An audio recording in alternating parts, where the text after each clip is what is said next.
Mommy,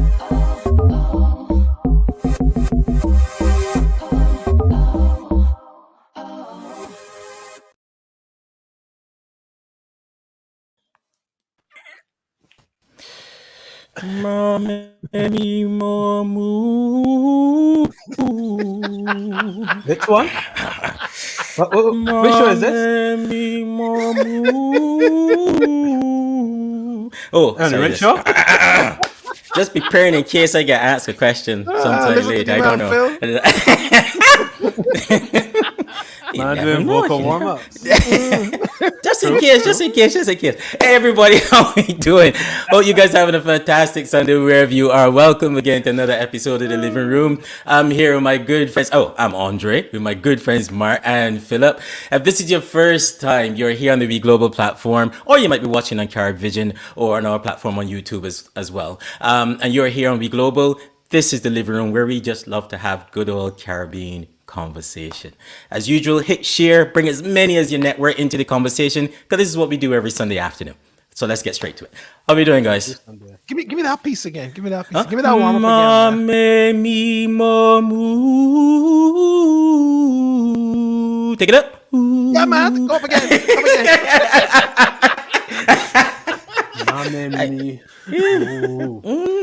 Just open up the cars, getting it warm, open it up, I would normally start a little lower than that and then move it up. But anyway. But how you guys doing? Here, man, so. Indeed. Hey, Valerie, how you doing? That was good until I heard that in my ears. Hey, Cheryl.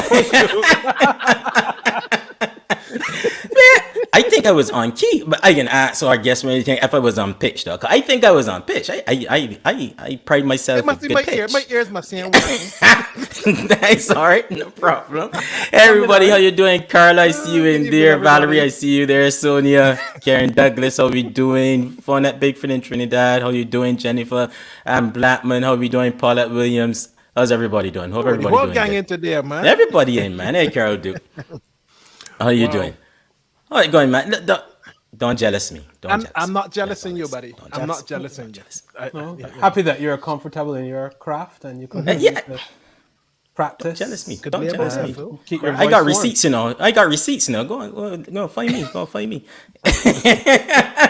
Oh, find me, man. Pull up Spotify. I out there. Jeez, So you transitioned, or you used to be a bass, but now you transitioned to more of a tenor. I think the Joseph asked it. What? Do you want us to be honest? Of course. Be honest. My back, bro, that's a big boy, man. I could take it. I could take it. I ain't got no problem at all. I could. What's going on, man? What going on up north and Midlands? What's happening up there? Things are okay, Things are okay. It's been a pretty interesting week. Carl came back home this week. Oh. That's good. So you could give it the room now then. He's back. He's going back tomorrow. So it was. He had a good time at home. Huh? Was it good to have him home? Yeah, man. And the brother catching up a lot. We had a good little chat on the way in. But he's doing well. You doing well? Okay. Yeah, I think so. He's really enjoying his course. Any changes already? Like any sort of maturity? Not maturity. You've only been away for 6 weeks. 6 weeks. 6 weeks is a big change. Some big. You ain't lost no weight, nothing, so. No. But you're doing a lot of cooking, funny enough. You're doing not enough cooking, but you're sending them to your mother. You ain't sending none of them to me. Sending the pictures to your mum. So that is all right. I really kind of looking on that. But yeah, man. But he enjoying himself. He is. Yeah, he's really, really enjoying his course, which I think is important. Fabulous for him. Yeah, man. Yeah, really, as long as it's living up to what he expects. It's still early days, but that's important. Speaking of cooking, I want to check something with my Bayesian people. I was chatting with a friend yesterday. Oh, Lord. And she told me she going and get some shrimp sauce. Huh? That's exactly what I said. Shrimp. And I said, what's that? You're joking. Apparently it is a thing. Shrimp sauce. That gotta be for the people. It's generally for people who don't eat pork, or people who just want an alternative Well, they eating Man, sauce then. They eating man, something that else. That's shrimp and cucumber. Cucumber. That's not sauce. Exactly. It's somewhat like a Bayesian shrimp cocktail. Yeah, something so, but don't call it that. sauce, man. Don't Don't call call it it sauce. sauce. That is not sauce, man. You're doing it a disservice if you call it sauce, man. You shouldn't be doing it so. Don't call it sauce. Not at all. Not at People all. are experimenting, man. Although I won't put it past you to try that, you know, Phil. No, you. That was probably something that got you. But I know they say he was talking to a friend. That's usually the code word for I try. No. This is somebody told me about it. There you go, Michael Cumberbatch. Pickle shrimp is a thing nowadays. But call it pickle shrimp. But don't call it sauce. Call it it's not pickle that. shrimp. I but not just call sauce. it what my friend referred to it as. He framed, man. He framed. And she had it. Yes, it is a thing now. See, It is a thing. It's a thing. Yeah. Anything that is pickled, they're calling it sauce. Oh, that's what it is? Anything to look you can be in it to call it sauce? Oh, okay. An onion. People and garlic. taking this thing to a different level now. That's yeah. liberties, man. You're taking liberties there. You're taking I liberties. will But try wait, man. How you Right. feel with the cricket yesterday, Carvin? I know you Yo. was a man that no matter what, you was Watch watching the last ball bowl. Watch the chapter mad here now. Now I decide, okay, these the defending champions. I clear my calendar. You know me, I aim for the afternoon. West Indies playing. Jeez. Bread, man. And the game must even last an hour and a half. You know what? I was tempted, you know. I was tempted. I was there I was right there to press the button to say bye. And I was like, But then realized it was the West Indies. No, I will still watch them. Man, there's we team. You gotta watch them in the good times and the bad times. And I don't know what's the times that less than bad, but whatever times it is that we kind of in there now.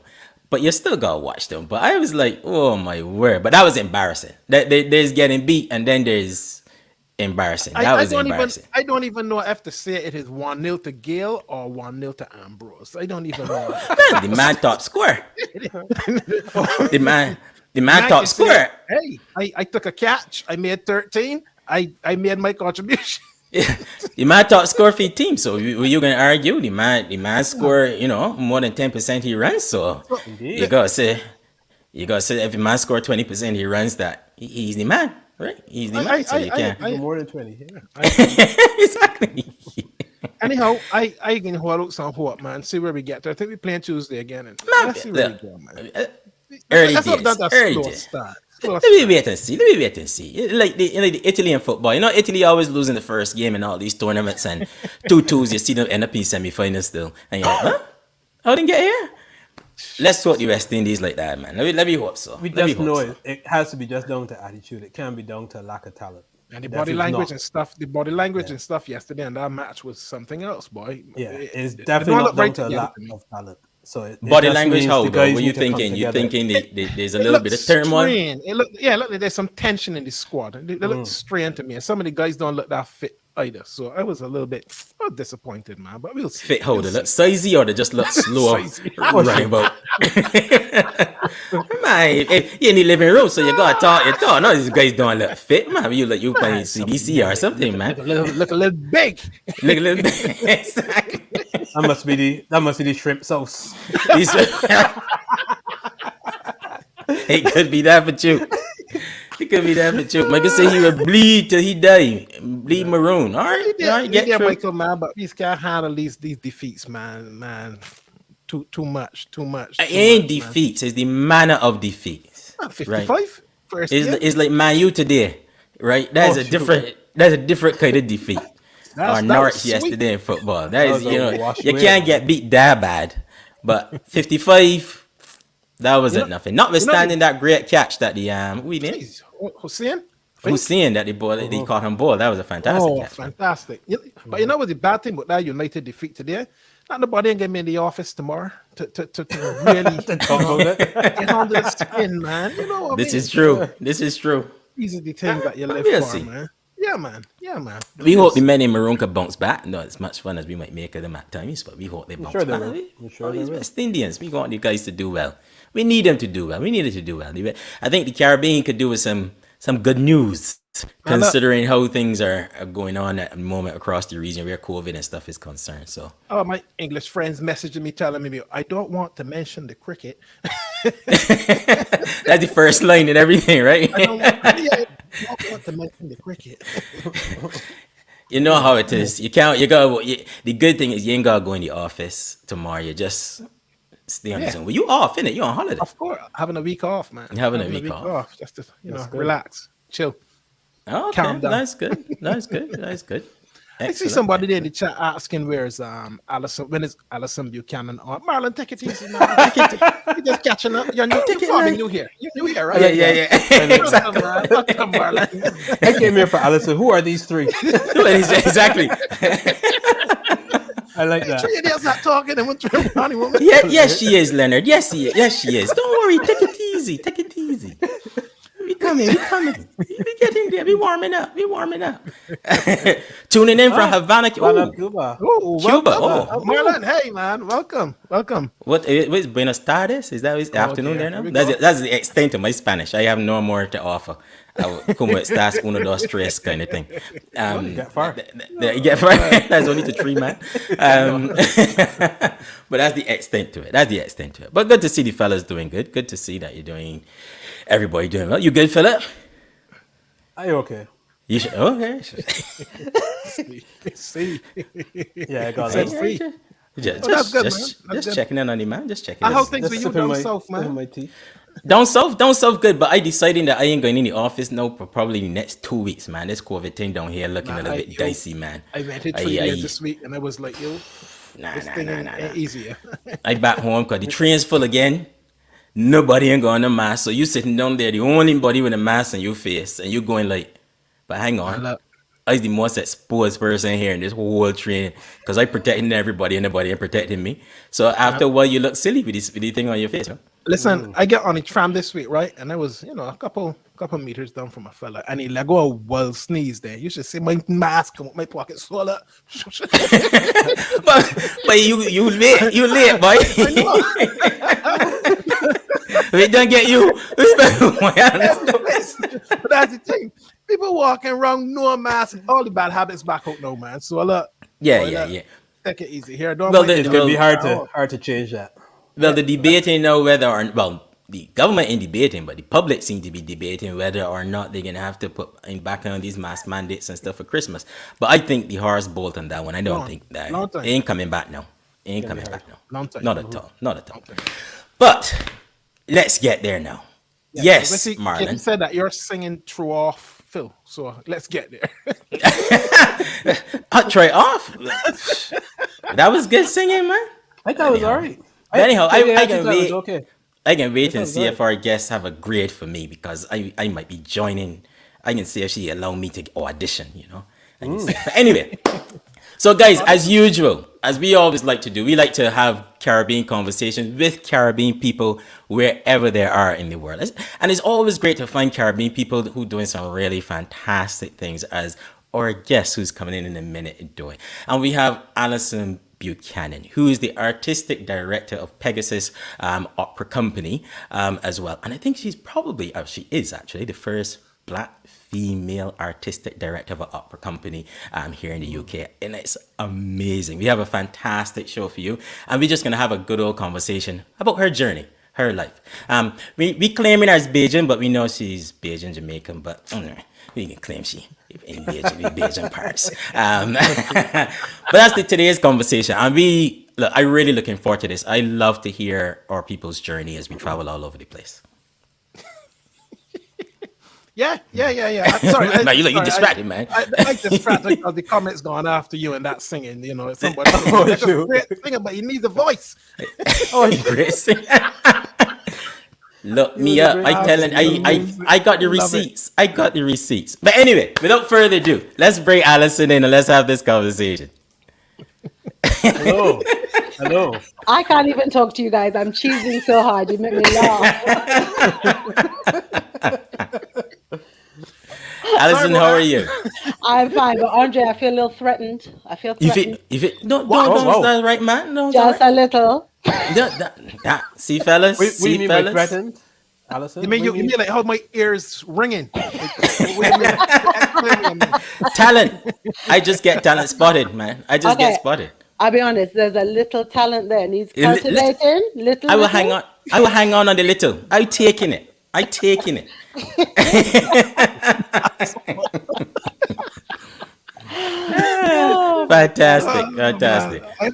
I sweat this much in the living room for a long time. Don't sweat, man. You And good. it's You good. winter. You good. You know what I'm saying? Anyway, Ali, good evening and welcome, man. It is Good Welcome to the evening. living Good room. fabulous evening. to have you come through the doors of the living room today, you know, even if they're virtual. And listen, they had some people there just saying, get rid of these three. Where's Alison Buchanan?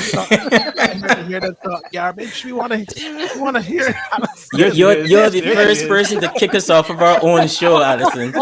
So I don't understand. You take over. But listen, it's beautiful to have you. Thank And, you. we're gonna have a really lovely time this evening. And you heard Andre there saying that we claiming you as Beijing. You know, that's good. That's good. That's good. I'll take it. Good. Because I was gonna ask, cuckoo and flying fish or ackee and Oh, saltfish. cuckoo. Cuckoo. You don't like cuckoo? Okay. Ooh. My grandmother All used to right. make All right, cuckoo people. every week. Thank you. Thanks for being here in the living room. We're gonna see you guys next week.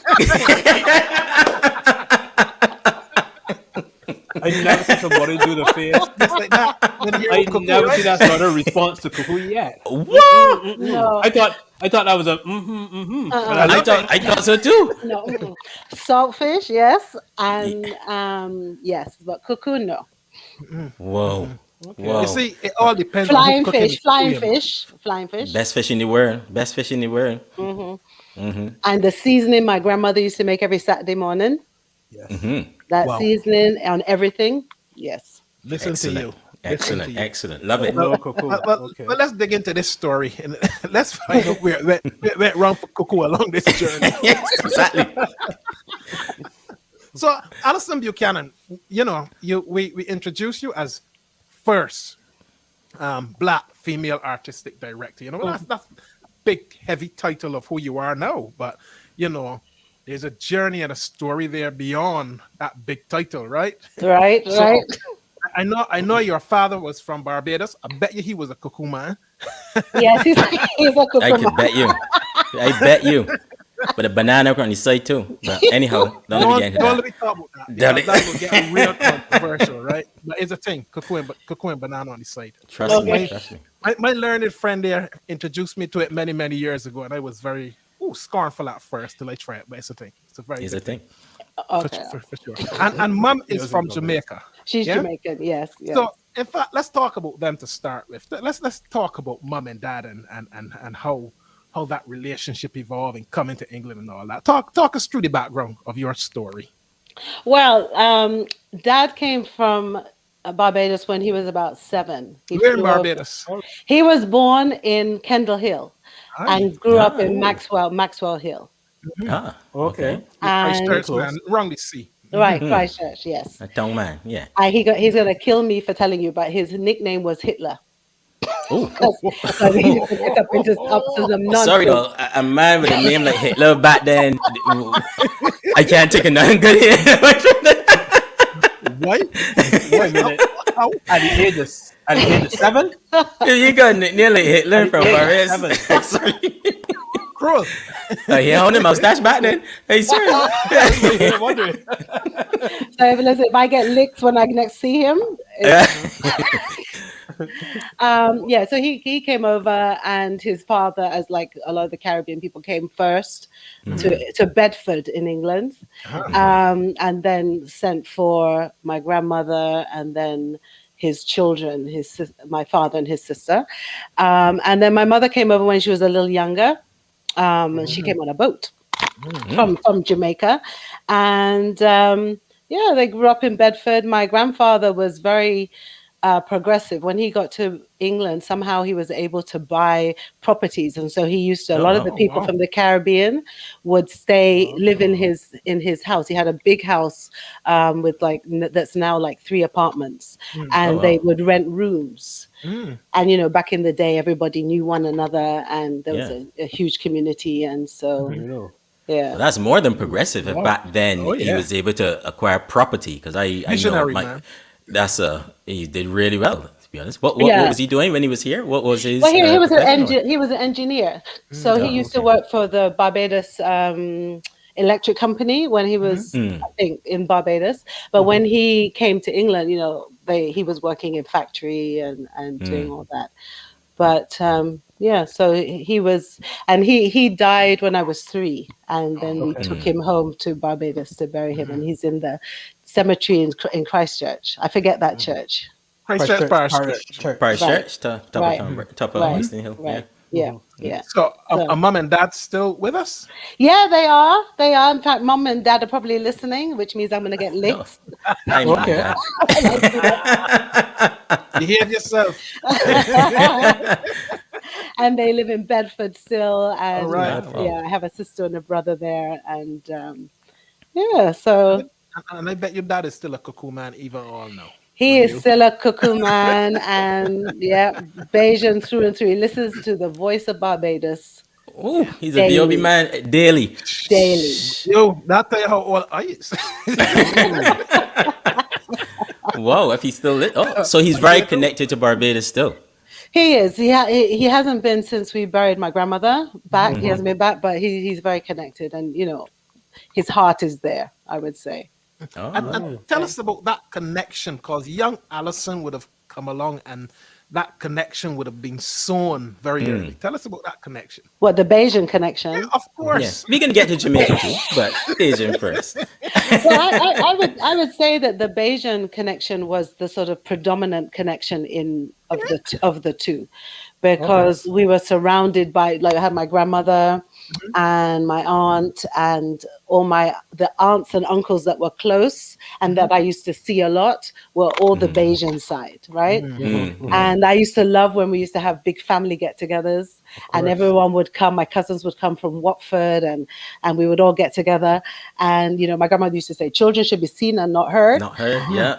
And so I would sometimes sit under the table and listen to all the noise that they would be making and stories that they would be telling and laughing and just so that was the predominant sort of side of my family. My grandmother, my Jamaican grandmother, I always was sort of like a bit of a, not outcast, what's the word? So I couldn't speak patois because my mother never spoke patois, right? So and there's no reason why I should try and pretend I could speak patois if that's not what I heard. So I never would. So other black kids, Jamaican kids, would be like, "Oh, she thinks she's still sure something." Oh, so posh, okay. Right. But so my mother was very speaky spokey, that word. So because my grandmother also was like that. I think when they came over, the sort of what's the word? That's your generation, though. And to try and be very English and English. respect. Yes. Right. And Where the Bayesian side, not so much. So we keep it raw. Right. So the Bayesian influence was the strongest, I think, in my life. Wow. Oh, fantastic. Yeah. And mom, and what did mom do as she was here and growing up and what's not, and professionally and that kind of stuff as well? Well, mom, she when she came over, it was very difficult for her to do well educationally. So after school, she sort of took herself to college, and she did secretarial work, and she's a real entrepreneur. So she started lots of business. The West Indian Club in Bedford was started by my mother and a couple of others. So my mother was good at getting all the paperwork they needed.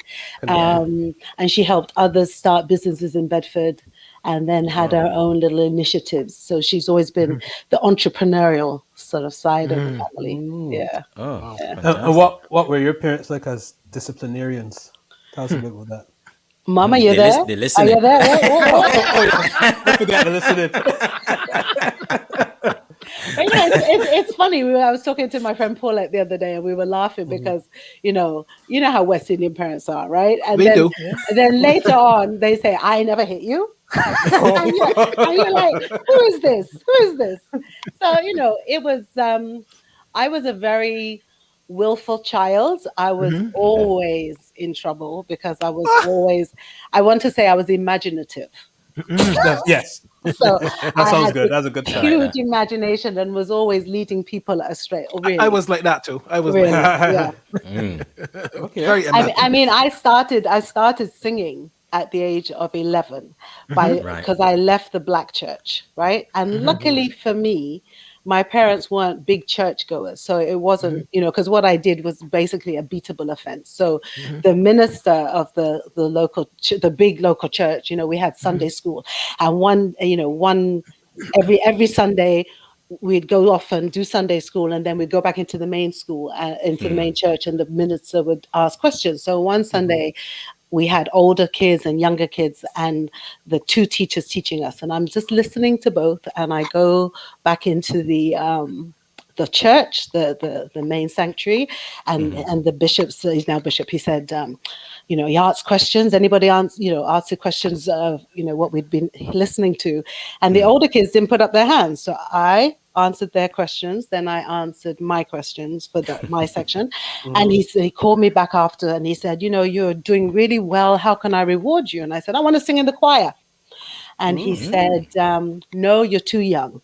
Wow. And he said, "Do you have any other questions?" I said, "Yes. Tell me about." I was 11, right? I said, "Tell me about the dinosaurs. Where are the dinosaurs in the Bible?" And he looked at me and he said, "That was before the earth was formed." Okay. So I pause for a That's good. second, and then I look at him and I say, "I'm not coming back to your church Wow. because you don't know what you're Okay. talking about." Right? So now I had At my 11? at This was you. 11, Yeah. and I didn't go back, and which is a beatable offense, I think. Of course. Yeah, it would have been. There's God, and then there's the pastor, right? Yes, yes. So that was the kind of child I was. Very precocious, very Wow. spoke my mind. Didn't if it didn't make sense, I would always sort of say so, Challenge. You gotta ask a question. whether it was an adult or someone my age. So with adults, then that always led down the path of correction, right? So, And just to understand, you said this was in a predominantly black church where you were chatting with this yeah, it was initially. all black, the Pentecostal church, or Pentecostal church. yeah, it was Okay. that church. Wow. Oh, So yes. and then that sort of led me to my journey at the age of So before you get to the journey though, because an 11-year-old wanting to sing isn't just going to be starting to sing. So when did you first discover that actually I like the song, not like the fella at the beginning of the show, but I like the sound of my voice? And I would say again, being that precocious child. So my father had a nice record collection, and that record collection was the typical West Indian, is it 1,000 or 100 volts of Holt, right? Yeah. And then the Jim Reeves Christmas album. Oh yes. Yes. And all the typical thing. Who's the other one? Who's that one that used to play the saxophone? Ace Cannon. Ace Cannon. Yeah. Ace Cannon. Yeah. All I have them. it. But in the collection, and I would go through, and I saw this, I guess, a white woman on the front of an album cover, and it had like foreign words, and I thought, oh, what is this? And I must have played it, and it must have sparked an interest, because it was a woman called Krista Ludwig singing the Brahms Alto Rhapsody. And it must have just resonated with me, this sound that she was making. So then I went to school, and this is my middle school. This is all at the age of 11. And I heard, we had this music class, and it was so boring. They were so boring, and they were singing rubbish songs. So I thought, you know what? I'm going to disrupt the class by pretending that I am that woman that I heard. So as you do at the age of 11, right? Yeah. And so I'm like, whoa, whoa, whoa. I make all the noise, and everyone's laughing, and I achieved my mission, which is to disrupt the class. Yeah. And the teacher at the end said, "Oh, you have a really good voice. Would you like to have lessons?" And I said, "Can I get out of math?" And Trading off. he's like, "No, you can't." And so that was it. But even before then, the school we went to, Westfield Middle School, was very big sort of melting pot of of kids from different immigrant families, Italians, Indians, all with big melting pot, and we were very harmonious. And none of those kids were interested in classical music, and I don't know where actually that's where the singing started, but I don't know where my interest in classical music came from, because I was fascinated by the instruments and how they work, right? So I played the flute. I played it for 2 weeks, which meant that they brought in a teacher. They gave me a flute. I couldn't make one noise with that flute. Yeah. So I'm like, I'm not playing that.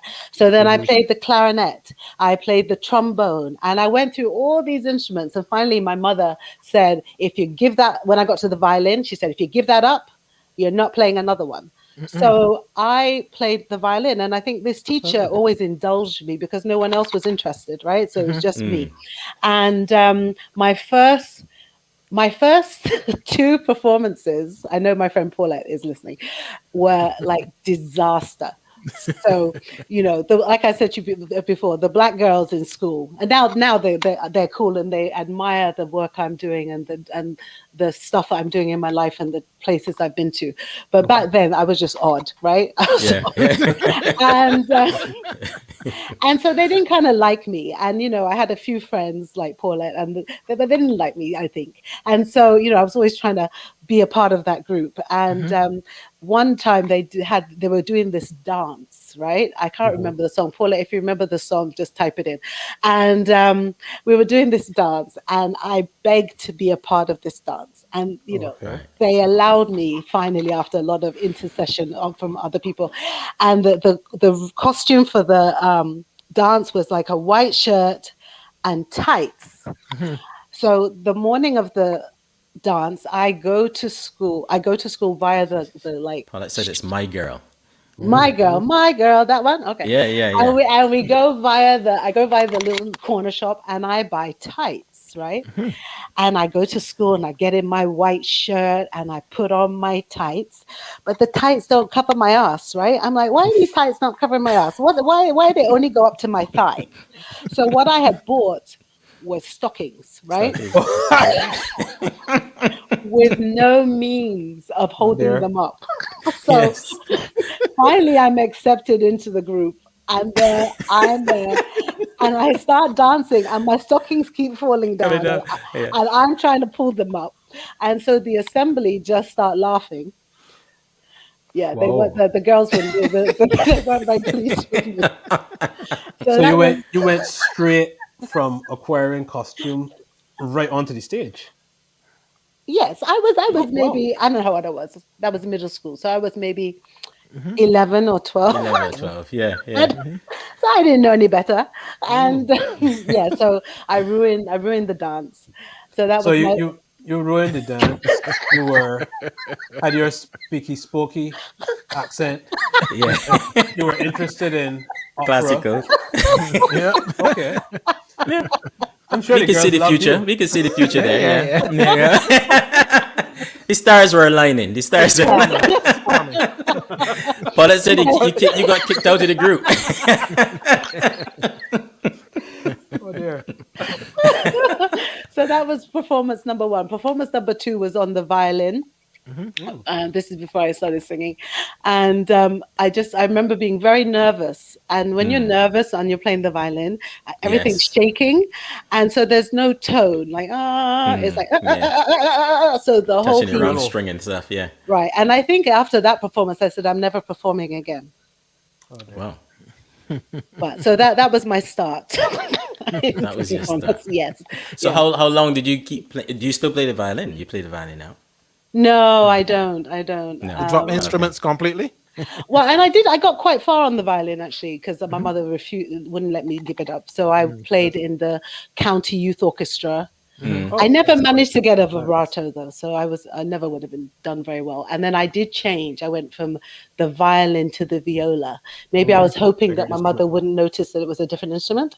Okay. Because it's similar shaped. So I went from the violin to the viola and played in county orchestra. And what happened to me, unfortunately, is I had sort of lack of fluid. I forget what the name of it in my joints. So I would practice and I would get stuck in that position. Oh. And so I gave up. But by then the singing had sort of gone on to its own life of its thing. own. Yeah. So what prompted the transition to the singing then? What was it that kind of lit the fire? We know you listened to the record, but then you went into trying to play instruments. So then what prompted that transition? Well, actually, the instruments were before the singing. Yeah. So that Yeah. he already knew that I kind of was interested in music. So I started singing, and then the first article I was ever in, which I always took objection to, even at that age, which I think again was around the age of 11, was the local paper, Bedfordshire Times, did this article on Black kids who were young, gifted, and Black, right? And I took exception to that because why, it's like that we are rarity because we are Black and have ability. And gifted, yeah. Right. And so, but, I at the age of 11, I didn't have agency to say, I don't approve of this. So, I was there with my sort of collar and my national health glasses and it said shyly Alison Harding. Harding is my name, birth name. Clutches the hymn book as she sings Kumbaya, right? Okay. So that was my first sort of. So when as soon as I started, there was already a little bit of a tension because I had quite an exceptional voice for my age, and it was exceptional because not because I had an exceptional voice necessarily, but I was a good mimic. So when I was mimicking that woman, You put your all into it. so if I get my niece Annalise or someone just to mimic me, I'm like, how does Auntie sound? Then she'll make operatic sounding noises, which are so. But then but I was able to be cultivated. It was cultivated, and then so that was my middle school, and then I. And what performance was that they were writing about? It was just the paper had come to the school to look at gifted Black children, all 5 of us, and and they, made me hold the hymn book and took a picture of me, and they had asked me to sing, and the only song I could sing at that time was Kumbaya, Okay. right? Wow. So that was the first time I was in the paper, and then I went to a private girls' school called Bedford High School, and I got in. I took an entrance exam and I got in, and I don't know if they knew that I sang, but soon after getting in, I started singing in the school, and there was just a lot of attention. There's a lot of attention and so it was clear to me. I mean, my parents, I think my father was concerned, if you're paying some monies to your child going to school, then maybe you're not going to be a doctor. You're going to be a lawyer. You want to do what? Entertainment? yes. So his concern was, are you going to be able to make a living? And my mother was like, well, are you going to be happy? Right. So that was their stuff. But I think that they both recognized the attention that I was getting for my voice. And when I was at Bedford High School, they gave me a scholarship to go to the Watford School of Music, and my father would drive along that M1 in rush hour traffic, so it would take him about what would normally take 30 minutes, it would take him an hour or more sometimes to get to Watford from Bedford, and I would have a 30-minute lesson, and then he would drive me home. Drive back. Right. Wow. So he invested some time. He invested time, and from there, and I'm jumping ahead. I was invited to audition. This is another funny story. I was invited to audition for a production at Gleimer Opera of Porgy and Bess, and so it was like. It was beyond me, the singing. I wanted to actually be a psychologist or a psychiatrist. And I was that was in my mind. But the singing I kind of woke up one day and I was 20 something and I was like in the singing life. And I was like, okay, all right. Because it happened despite me. You know what I mean? And when did your formal training start then, when you were at high school? Well, I started having lessons at the age of 11. The teacher would come to the school. And then when I went to Bedford High School, I got the scholarship to go to the Watford School of Music, and I sang with a teacher there. And I was still in the county youth orchestra at that time. And then playing viola. Still playing viola in the orchestra with no vibrato. All right. And then the other thing that happened, which was very influential in my life, was after I left the Black church, I wandered into the Anglican church, high Anglican church called All Saints Church. And the All Saints Church is kind of, I was christened there, I was married there, I was, it's a church where a lot of things happen in Bedford, All Saints Church. And I wandered into that church because I always wanted to go to church. My parents on a Sunday didn't go to church, but I always wanted to go to church. And I saw the vicar walking across the sanctuary. And he wrote an article about this. I didn't remember all these details. So I saw him, and I, being precocious, I said, "Excuse me."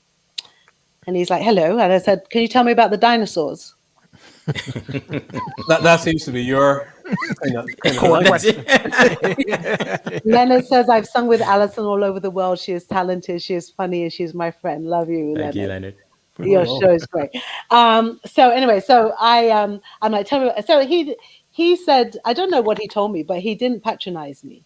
He didn't tell me that that was before the earth was formed. He says, I don't know really how to explain it, but this is what I think. And then I don't remember what he said because it wasn't somehow important. And then afterwards he said, and I said, "Do you have a choir? Can I sing in your choir?" He said, "Can you sing?" And apparently I just started singing at him.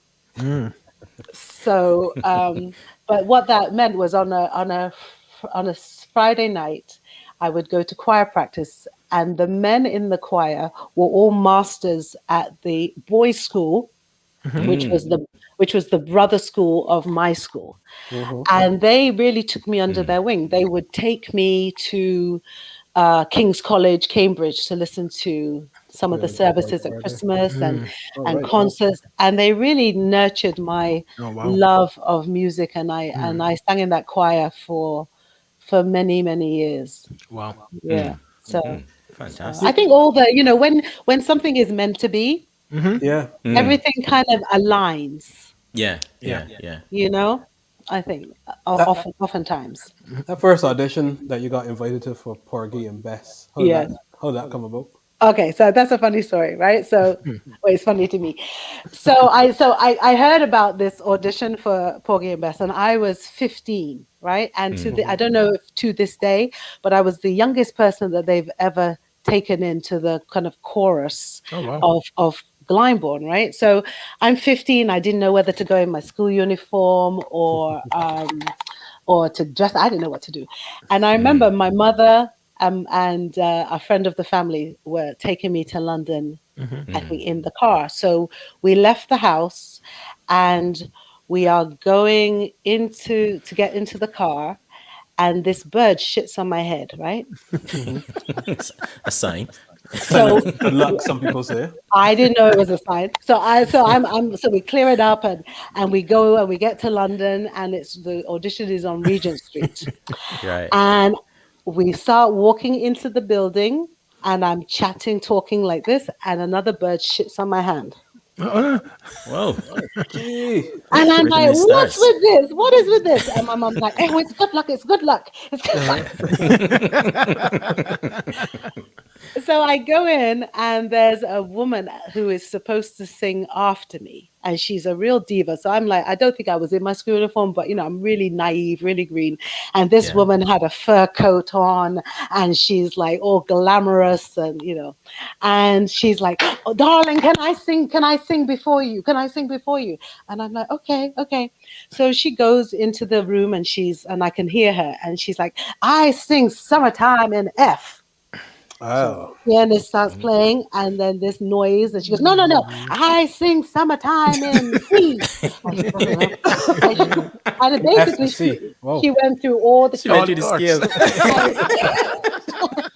At least she was moving in fifths. Right. And she couldn't sing it in any key. So it was I've always felt that anyone after her would have gotten in. Right? But after you've heard people not singing in any key for many keys, right? You're like, wow. So it was, and because I allowed her to go before me, I went after, and I must have sounded quite impressive. And so they weren't sure whether to give me full time, like the chorus, adult chorus, or the children's chorus. But then they decided that, okay, let's put her in the full-time chorus. And not only that, when I got there, I was given a family, right? So remember, I'm 16, and they give me a family, like they put us into family units. And I had a husband, I had a brother. They made me pregnant. I was pregnant for every single production. So I would waddle around with my hand on my back doing my pregnant thing. And and that's where I met my friend Lloyd Newton, whose company Pegasus. We're not there yet. Not yet. I now run, but so that was so that was life changing, and I decided, and that production of Porgy and Bess in 1986, I mean, it took England by storm. I mean, first of all, there had never been. I think there had been some kind of tour of Porgy and Bess, but this was the first time one of the opera houses was doing Porgy and Bess, which is an all-black cast, apart from the bad policeman, right? And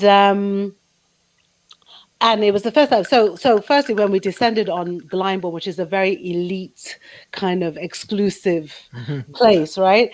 Everyone was like, but the energy we brought and the spirit that we brought was infectious, right?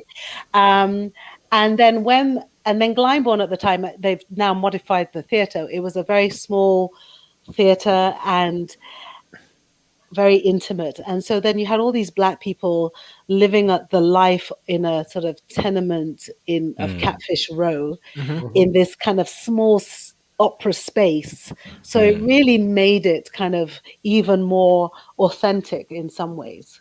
When you cut your teeth, did the powers be recognize it? I think so, Michael. Hi, Michael. And so it was just, and then Willard White was amazing. Cynthia Hayman, the whole cast was amazing. It was Trevor Nunn, the sort of famous director, and Sir Simon Rattle, who was conducting. And I mean, the press, it was the worldwide press for this one show. I don't know if they've ever had anything like it since then. So this is 1986. The entire chorus was Black. Because the orchestra as well. No. Okay. It was the London Symphony Orchestra that we used. Okay. So it was just amazing. And I remember, I was very green, and I was the youngest, so everybody kind of treated me like their child, right? And the first night, I think when it's customary when people start clapping that you're supposed to, sort of hold your position. So, the audience are clapping about something, and I'm acting because I have to go here now and I have to do all that. And they grab me and they're like, no, stand still. So I stand still. And I determined at that time, I was 16, that there was nothing greater than this. And this is what I wanted to do with my life. But when you're 16, Alison, there's so many things that can knock you off course. And there must have been moments in those early years and part of that early phase of the journey when did you ever stop to question whether, is this really what I want to do? Am I on the right path? No. Like I said, everything kind of just fell into place. And it was happening like despite me, and it was interesting, it was exciting, it was fun, and I had support. I did all my academic stuff and that was going fine, but the singing, it sort of started opening doors. And when I got into Glyndebourne, at this posh white girls' school, right? And around that time, one girl was found naked in the boys' school in a dorm. So that had hit the tabloid press, like the Sun or something. And then another girl had run away with the violin teacher. all around the same Okay. time. So I remember going into school when I hadn't even heard of Glyndebourne, and I had this audition. So I went to the teacher and I said, I have this audition for this place called Glyndebourne. Oh my God. She was like, oh, Glyndebourne, Alison, Glyndebourne, hey, Glyndebourne. And I was like, I guess she's heard of it then. And then off she went to the headmistress, and and there was this huge like furore about the fact that I was even auditioning. And then when I got into Glyndebourne, the headmistress called her friend who was an editor of The Guardian, I think. And I found myself on the front page of The Guardian. Wow. With my hands like this, going, high school girl hits the high notes. How did the audition for Glyndebourne come about? It came about from the teacher that I had at the Watford School of Music. Watford School. Yeah, David Joyner, and he had heard about these auditions, and so he just said, why don't you go and audition for it? Oh, wow.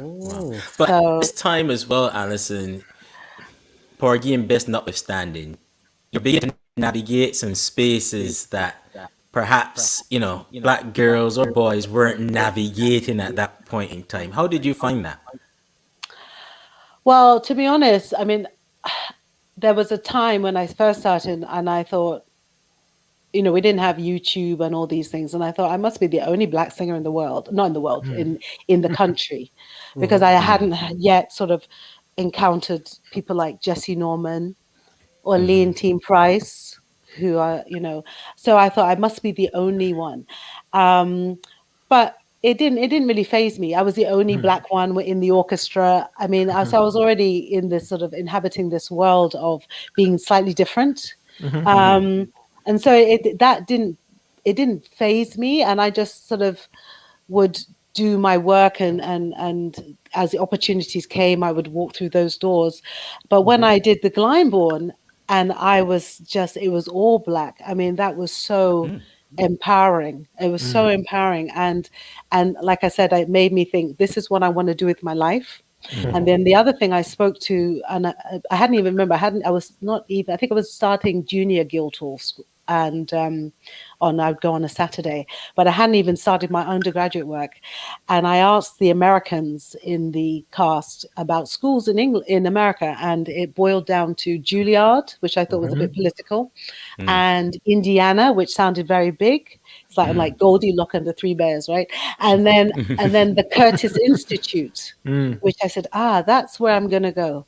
So I decided at the age of, can you still hear me? Yeah, keep going. Yeah, it kind of got quiet. I decided at the age of 16 that this was going to be my life, and that when I was ready, I was going to go to the Curtis Institute. I had no idea how difficult it is to get into the Curtis Institute. It's larger now, but I think when I was auditioning, there was only 150 students across all the musical disciplines, right? And everybody gets a scholarship to go. You don't pay fees. So it's very competitive. But I just decided when I'm ready, that's where I'm going. And blindly, when I went to America to audition, I didn't audition for any other school, which in hindsight would have been a bit wise, I think. And when I auditioned, and the guy, Michael Eliason, wonderful, wonderful man who ran the department, he said, you're very lucky. I'm giving you a place. I said, you mean lucky? You are a pawn in the greater scheme of my life. I decided I was coming here. Wow. Yeah, wow. So that's the 11-year-old coming out again. Exactly. Tell me about the dinosaurs. So how, where bring mom and dad back into the story. How are they seeing this 16-year-old? I was going to ask that. Yeah. Keep going. The Caribbean influence in this, this bravery and this fearlessness that's going out there. Yeah, Michael, that's a good question there. When your dad realized it could work. Only because I think that it was clear that there was something special about what I had. I don't think, my father. Again, my father had heard some opera choruses. He always has loved Johann Strauss. So there were those influences in the house, but he had heard some opera choruses, and he would send my mother off to the library to get albums of choruses and stuff. So, so it wasn't completely foreign to them. But we don't come from, I don't come from a musical family per se. If my nieces and nephews want to take music moving forward, you would understand it because they've been exposed to me. But there was nothing of that nature when I was coming up. But my family were very supportive. They came to performances. I always remember I had to make my father sit in the back because he would always sit in the front when I was singing, and then he'd be like cheesing at me and grinning, and it would be very distracting. Proud moments, feeling proud. I'm like, sit in the back. Uncontained pride. Yeah. And then I would do competitions, little local festivals and competitions, and they would come. So they recognized, I think, that I had a gift, and that it could possibly take me places. Doors opened. The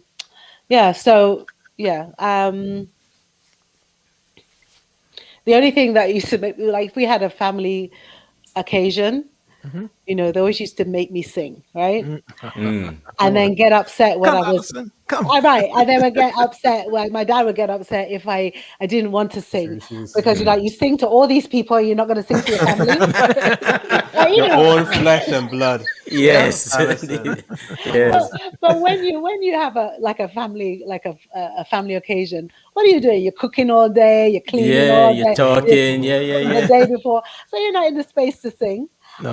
And you have to, for me, I have to warm up, and there's a process, right? So I'd be like, no, like what? And he would get very annoyed at that. But but my family, I remember I did this competition in London called the Kathleen Ferrier competition, and and I came second, which my family, I remember I have this mad aunt called Cicely, and my father, my all these my family came, right, and they're the only Black people at the Wigmore Hall, and I came second, and the one of the judges, Dame Janet Baker, she said to me when she saw me in the hall, well, you don't really need it to win, basically, because when you're going to Curtis and things are happening, which is not a reason why anyone enters a competition. You should be based on who's the best. But she was saying that because I'm doing certain things, I don't deserve to win.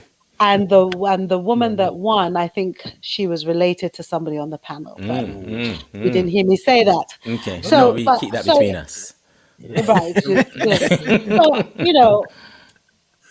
I thought that I should have won myself, right? But I didn't win. But my family thought I should have won. I can see where that's going. So, but it was nice because they were upset, they were indignant. Of course. My aunt Cicely, she wanted to know who she was going to go and talk to. Who's in charge? Who's in charge? Who running this here? Right, exactly. And that's the thing that you learn and you deal with as a Black singer. And it's hard when you're younger. That as a Black singer, there's a lot of people in the establishment who don't want you to succeed. They don't even see that you should be singing. I've heard Black people don't have a place in classical music. Black people should be singing classical music, and you hear all this nonsense. And there have been several instances, as I know there's some singer friends listening, that that where it's a common thing where your color will sort of create blockages. Is what's seen first and foremost. Right. And for me, thankfully, especially in my earlier career, my talent often shone through. So in that, did you ever feel as though people were trying to nudge you towards maybe a genre like jazz, blues? More suited to you? No, I mean, if I meet people and they say, oh, what do you do? I say, I'm a singer. Oh, do you sing gospel? I'm like, no, no. In fact, I used to love Jennifer Holliday, and I'm telling you, I'm not going. And I remember always being in the living room singing along with that, and you couldn't tell me I wasn't her. And then my father would come in and he'd be like, "Will you stop making that noise?" Because it was obviously horrendous. Yeah, so I've been told roles I shouldn't sing because I'm black. And sometimes, especially when you're younger, there's nothing like telling somebody they can't do something for them to go ahead and try and overcome. But and it's hurtful, and I think that I've had a wonderful career and sung all around the world, and I'm very grateful for the opportunities I've had. I think if I had started now with the talent that I had, I would probably get further. And I feel that my generation helping the next generation and so on and so forth. Yeah, Right. yeah. It's and now partly because of George Floyd, we live in a completely different world when it comes Space to now. suddenly like it's okay to be black and an opera singer, and Well, they want to show that they are inclusive. yeah. Well, as we move towards that inclusive challenge, let's give our audience a taste. What are you playing? What are you playing? A little something. Little something, little Our something. audience a taste All right. of Alison. Here we go. How it feels to have wings on your heels and to fly down a street in a trance. You fly down a street on the chance that you meet, and you meet not really by chance. Don't cry, young lovers, whatever you do.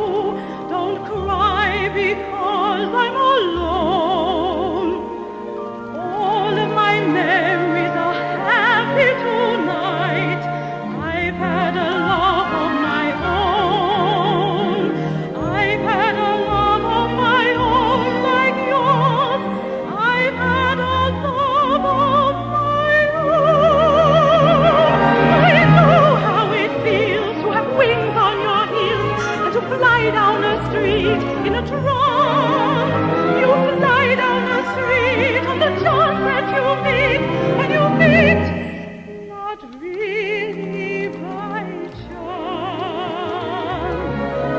Don't cry, young lovers, whatever you do. Don't cry because I'm alone. All of my memories are happy tonight. I've had a love of my own. I've had a love of my own. I've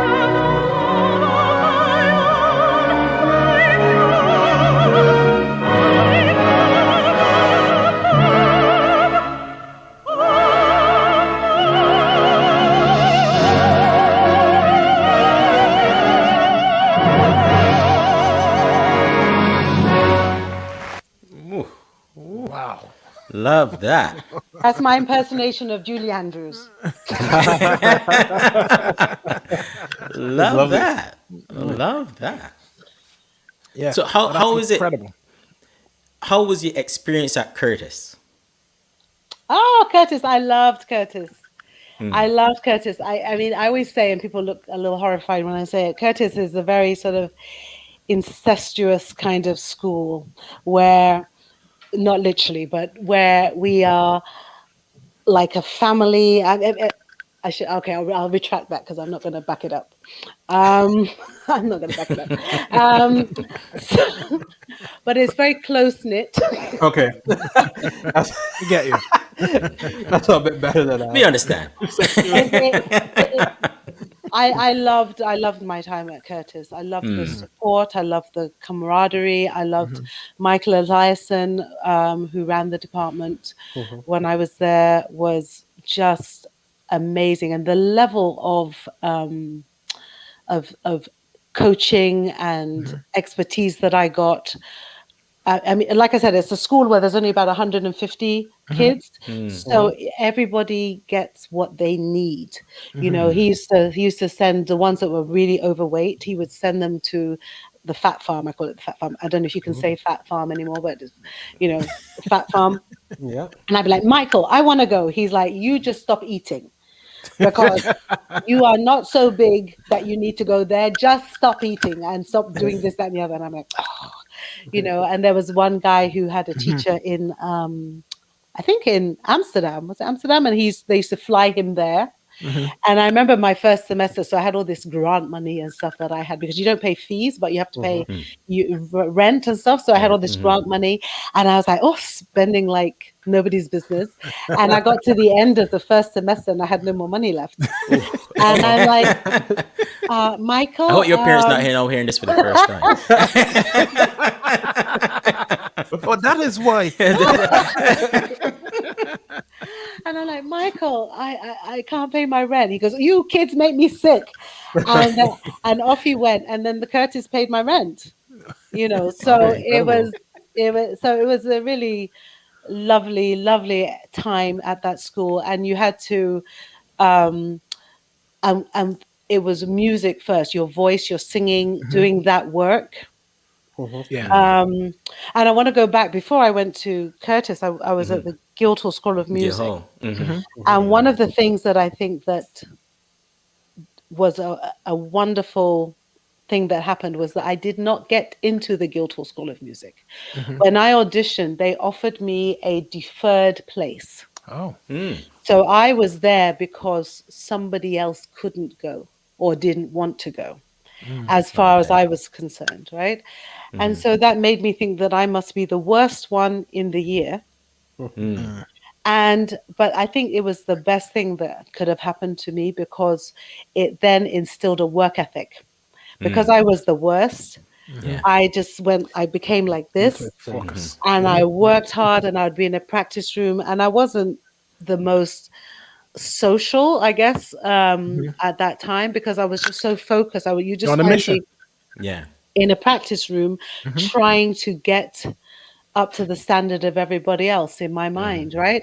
And then at the end of and we didn't really hear one another very much in the first year, and then towards the end we started singing for one another, and I thought, maybe I'm not the worst, right? No judgment. And so, but that work ethic stuck with me, you know, and you know, later my teacher, who's now no longer with us, said that, you know, yes, you did get in, and she claimed it was a mistake, but you know, nothing is that wasn't a mistake. Well, you were disappointed, but it's about what you do with that disappointment there. Exactly. And then for some, I don't know how it happened, but in my second year, they were auditioning for people to go to the Music Academy of the West in Santa Barbara, and for a program, this is one summer, a program for Ischia, which is there's a composer called William Walton. His wife had this lovely home in Ischia in Italy, and the patron was Prince Charles, and Graham Johnson, a famous pianist, was also on this course. And so they were auditioning, I think, fourth year students. And so by my second year, I think they were like, oh, she's good, right? So for some reason, I was invited to audition. And I remember, and Lady Walton was a wonderful character. And there's Lady Walton, Graham Johnson, the dean of the school, and it's all very high profile. And I go in and I completely forget the words, and I swear, I'm like, oh shit! And I throw my skirt up in the air, and then rebel, man. That's probably swearing, man. And then there was this pause, and then Lady Walton started laughing her head off, right? And so she obviously thought, oh, this one has character. So I found myself going to both places, right? So I went to Ischia, and I went to Santa Barbara. And so, all these, like, again, I say, all these things just sort of defined me. I met Prince Charles, and he says some stupid comment to me. I hope the Queen is not listening, right? Or She him. might be. She might be watching. He might be watching. Hi, hi, Liz. And he asked me something about had I come there to tan. What? I had sung like Hugo Wolf, which is very high art, right? High art. And we'd all sung these things, and he was going around and asking questions that pertinent to the occasion. And when he came to me, he was like, "Oh, did you come here to tan?" The ton. So, you know what I did? How did you react to that? I was gonna, because I got a feeling you didn't. I got a feeling something there in the story. You don't want to You don't want to You don't want it scared. I hope. No, I want to become a dame, so I should shut up.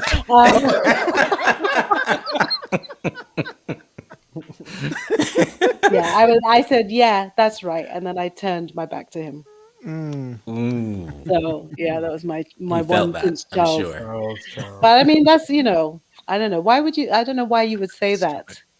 Yeah. That was the spirit of his father on him. Yeah, probably. That's probably what it is. Yeah. So and then there were another instance where the Guildhall School of Music is funded by the many worshipful companies of the worshipful monk company of cuckoo makers, or all these sort of things, right? And so You just said cuckoo maker? yes, I did. I was waiting for you to get the reference. I got it. Yes, I was like, What? it went over for a second. I was like, hold on, but I wasn't sure if to pull it back. But I was okay. I just want to know where to find them. So I remember one time we were about to sing, and often those worshipful companies, it's very sort of ritualistic and Masonic in some ways, and they would have dinner and speeches, and the Guildhall would send students to perform for them. And this particular evening, it was very late and going on for much longer than usual, and so we decided, the two singers that were with me and the pianist, to go and stand at the back. So they were just doing something what they call the loving cup, and then and then it was time for the speeches, and this is all before we were supposed to sing. It's already late. Now the guy doing the speech, I don't know who he was, had included these racist jokes about black people from Birmingham. Right? Now, I was standing in the back of that hall for a very long time, and had it been me, I would have omitted those speeches. So he just is looking at me, and I'm at the back of the room, and he says all these racist, I can't even remember the jokes, but they were racist, black people being stupid, black people being this, that, and the other. And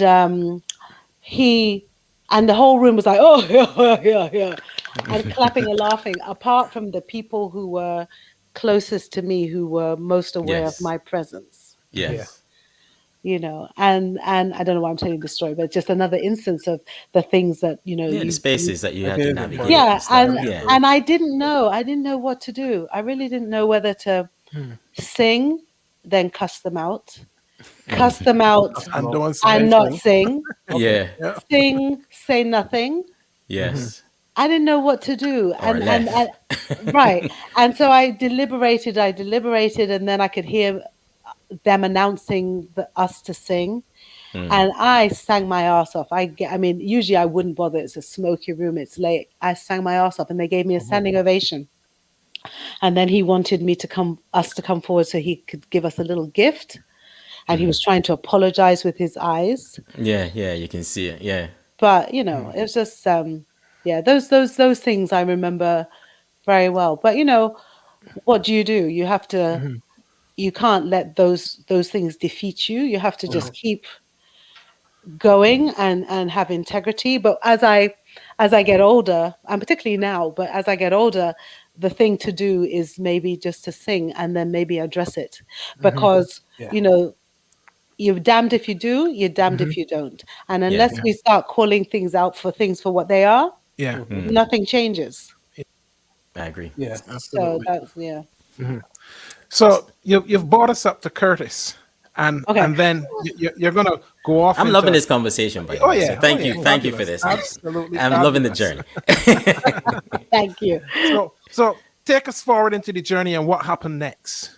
Okay, so again, willful Ali. That's sort of my MO, being willful. And so in the first year, so I was the first year away from home, right? I'm in America, and the first thing I did, I had an open ticket, but the first thing I did when I got to America, to Philadelphia, where Curtis is, I booked my flight home for Christmas, right? So there's one of the, used to be, I don't know if it still is, top 3 houses in America is San Francisco Opera, and they have a young artist program called for the summer, called the Merilla program.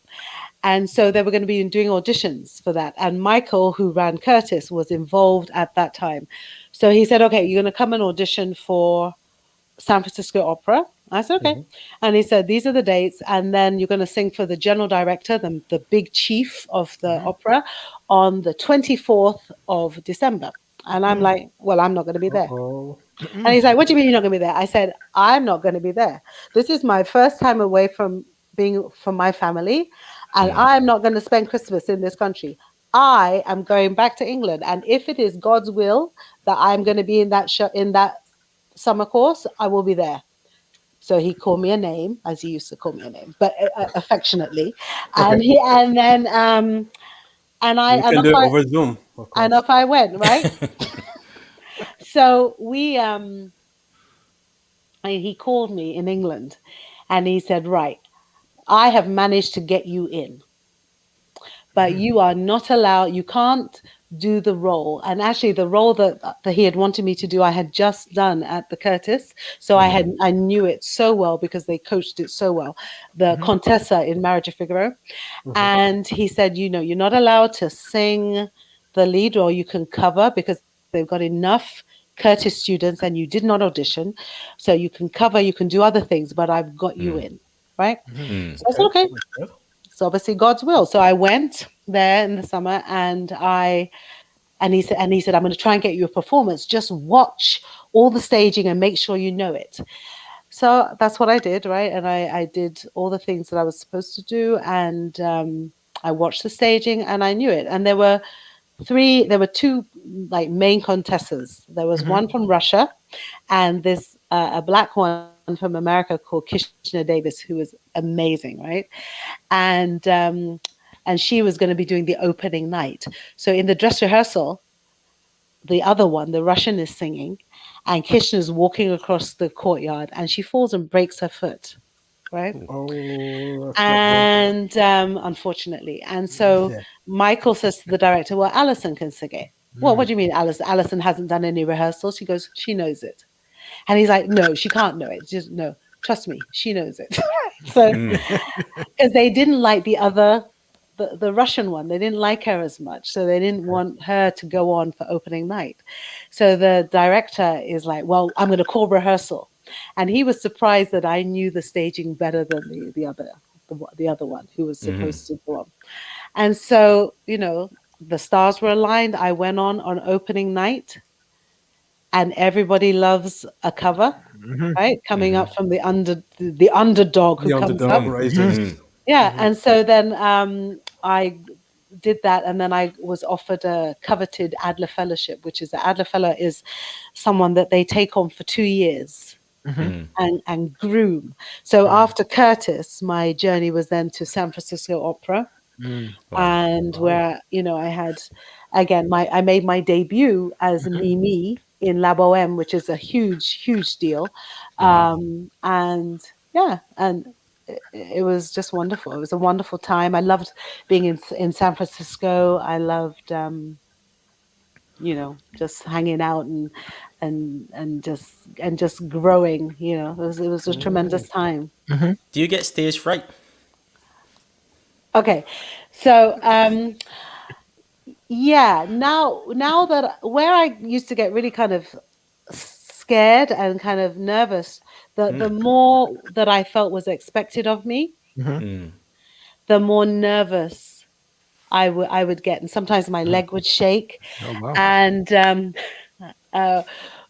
often when I was singing like with the orchestra, I always felt sorry for the concert master, the first violinist in the orchestra, because I would become a little flatulent sometimes.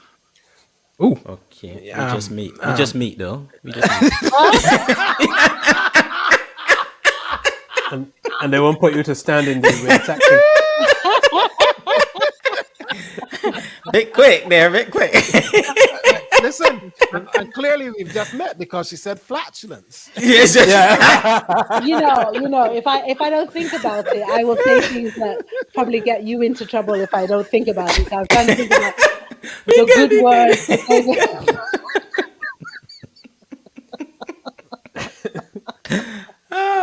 I just saw my friend Afua. Hi, Afua. She said that San Francisco was great.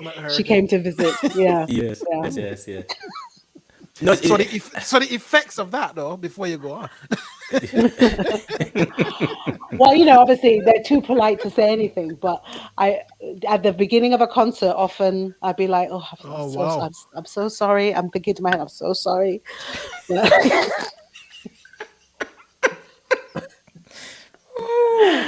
So that's how my nerves sort of manifest themselves. And as I was rising, I would find myself getting, I would start getting increasingly nervous, but that was more pressure that I was putting on myself about the show must go on, right, Michael?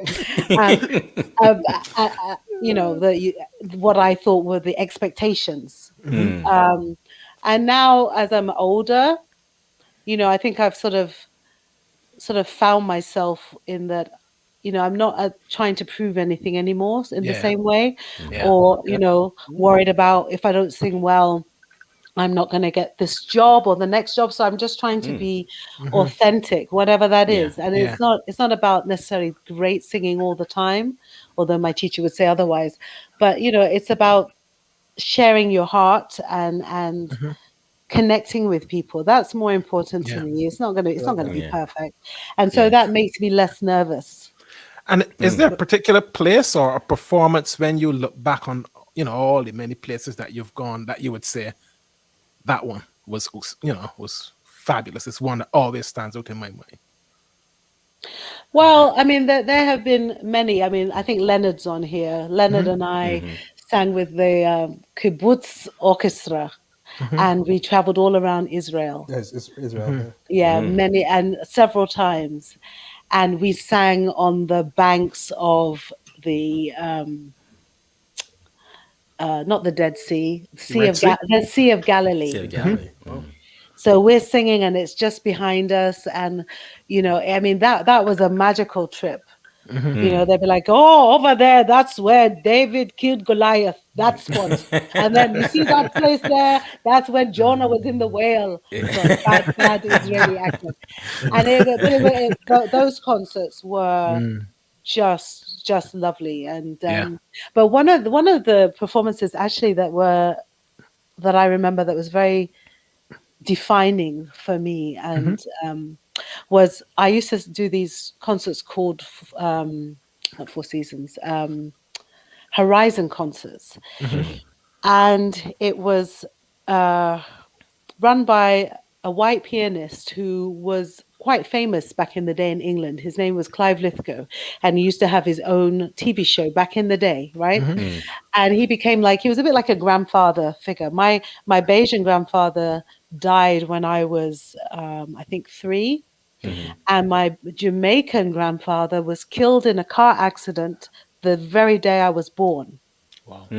Right. So again, maybe another auspicious kind of sign, because they always say, they go because something would have happened to you. So,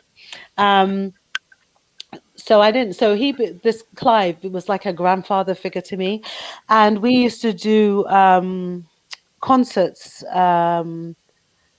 around New York for nursing homes, hospices, homeless shelters, schools. And at the time, I was courting my future ex-husband, right? So I would. So I would be in New York, and so I'd sort of get this sort of illegal little money. Sorry, IRS. It was very small, very small, to sing these concerts. And for me at the time, it was just little pocket money, right? While I was in New York visiting him.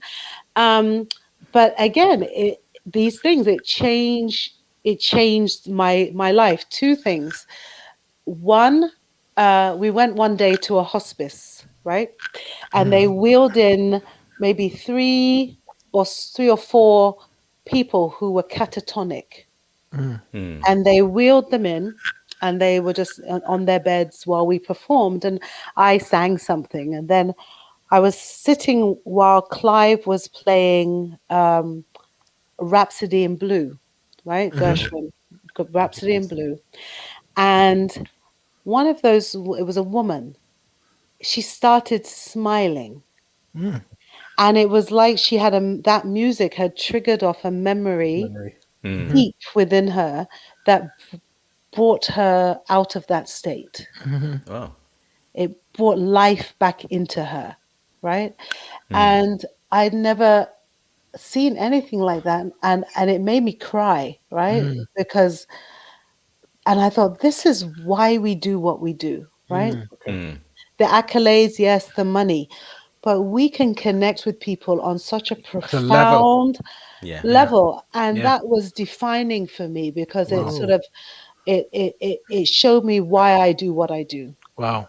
In that intimate setting, I could see that. But when you're on the large stage, what does it mean to connect with people? Well, I believe, because I'm told, that I do connect with people. Okay. It's easier in a smaller setting, in a smaller thing, but I think that and sort of we're going into deep place.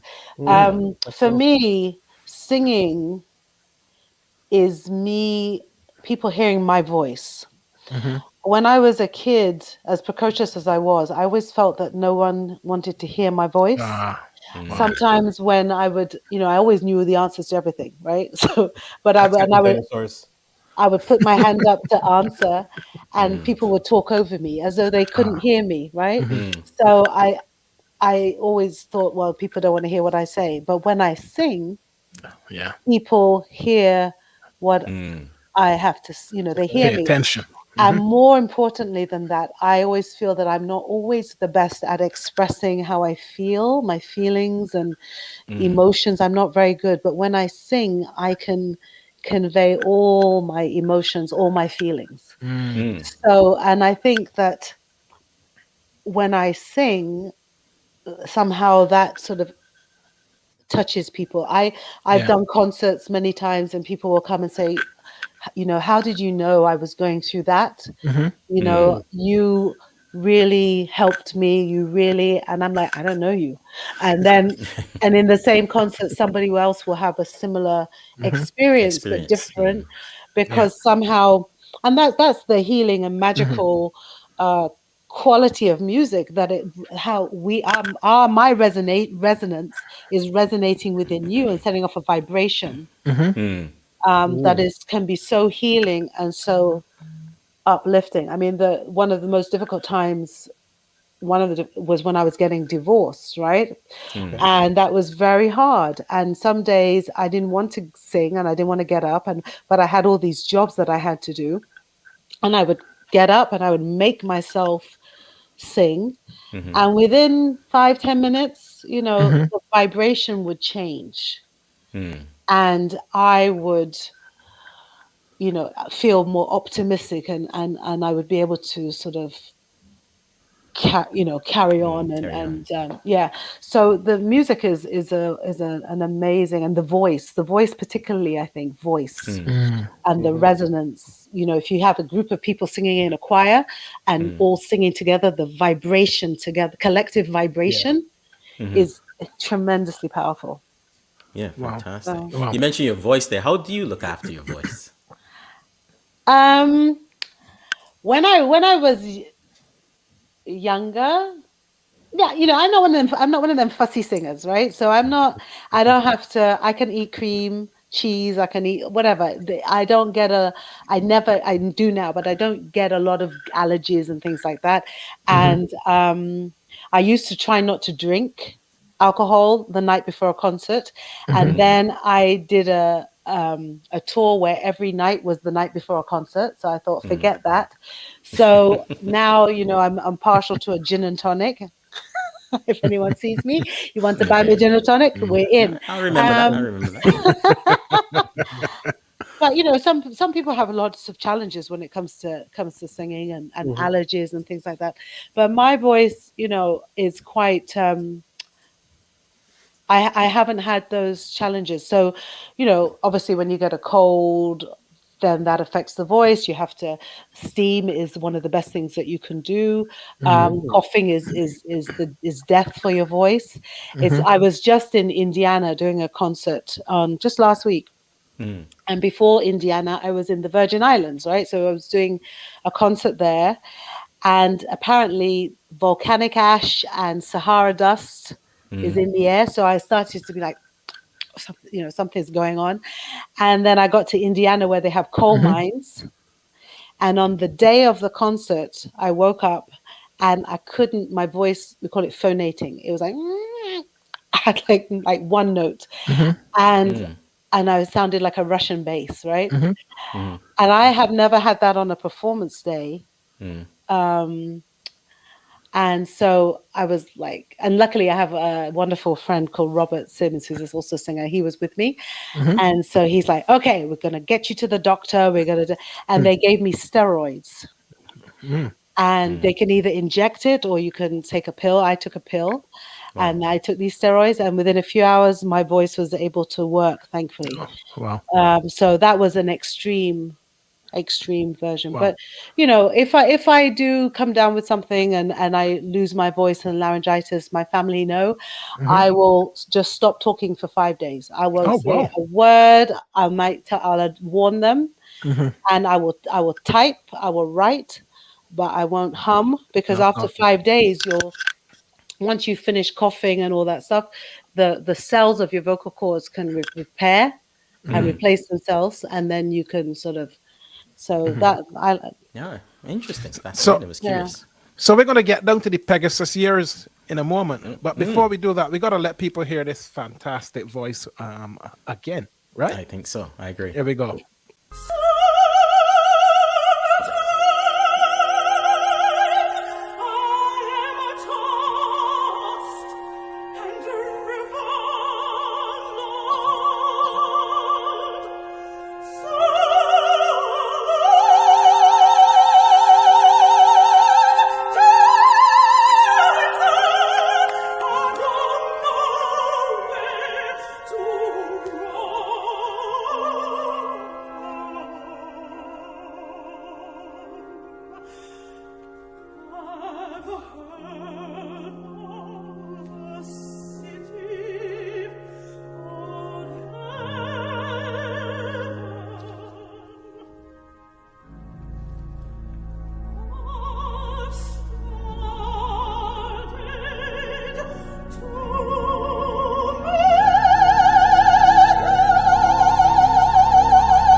Love that.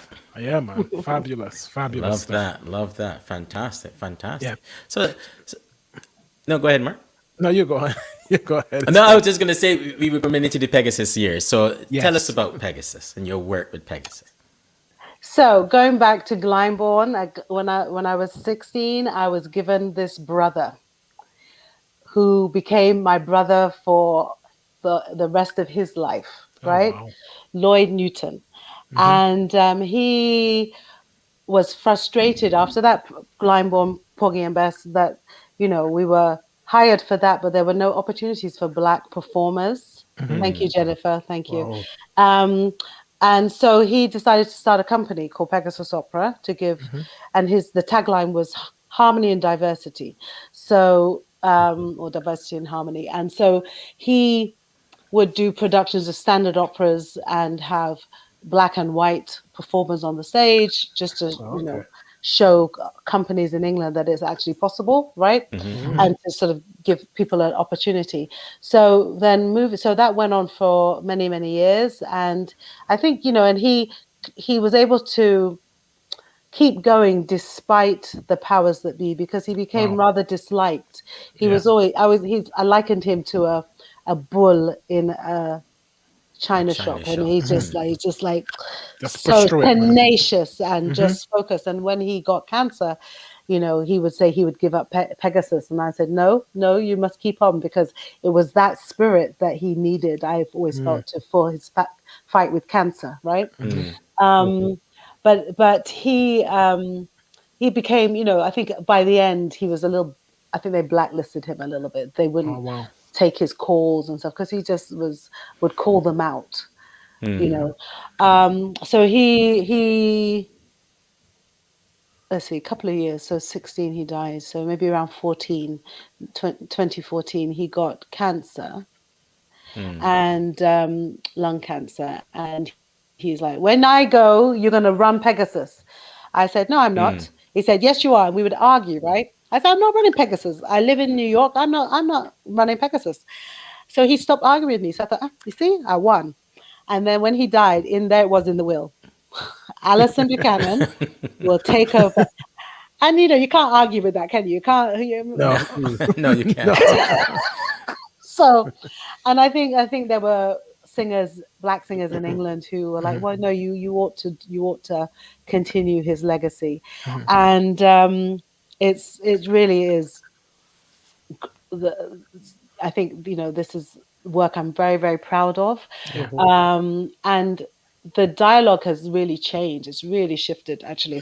When I started, I said, I'm not having conversation because I don't need to talk about diversity, right? I don't need to have, because what would happen is the Arts Council in particular would challenge companies about their lack of inclusion. So all of a sudden there would be panels and discussions and all these things about diversity, and everyone would be on the diversity one, and then it would be finished and nothing would change, right? Yeah. So I said, I'm not having these conversations. I ain't got time to chat with you about stuff that's not going to change. If you want to have a conversation with me, bring it, or don't bother me, right? And all I was just focused in on, the first year, I think I spent my year with my head in the sand thinking, oh my God, because it's a lot of work, and continues to be a lot of work.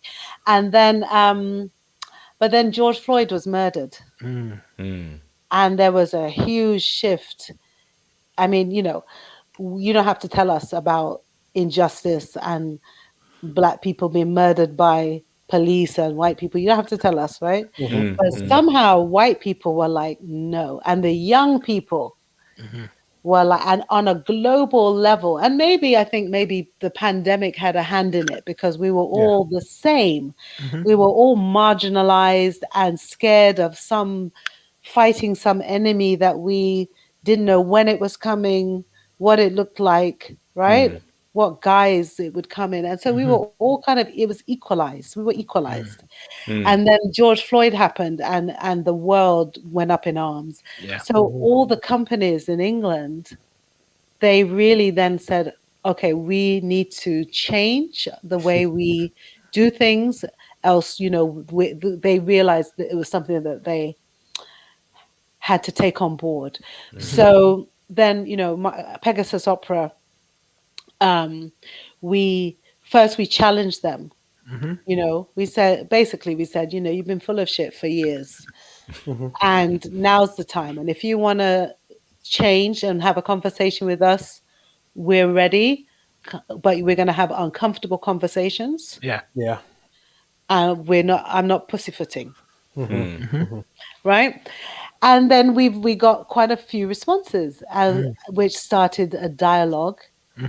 And so that dialogue has taken us to this, we have this wonderful collaboration with the Royal Opera House now. And Gleimer Opera, we've just announced that they are coming in on our helping us with our partnering with us on our mentorship schemes to help help young Black singers. Yeah.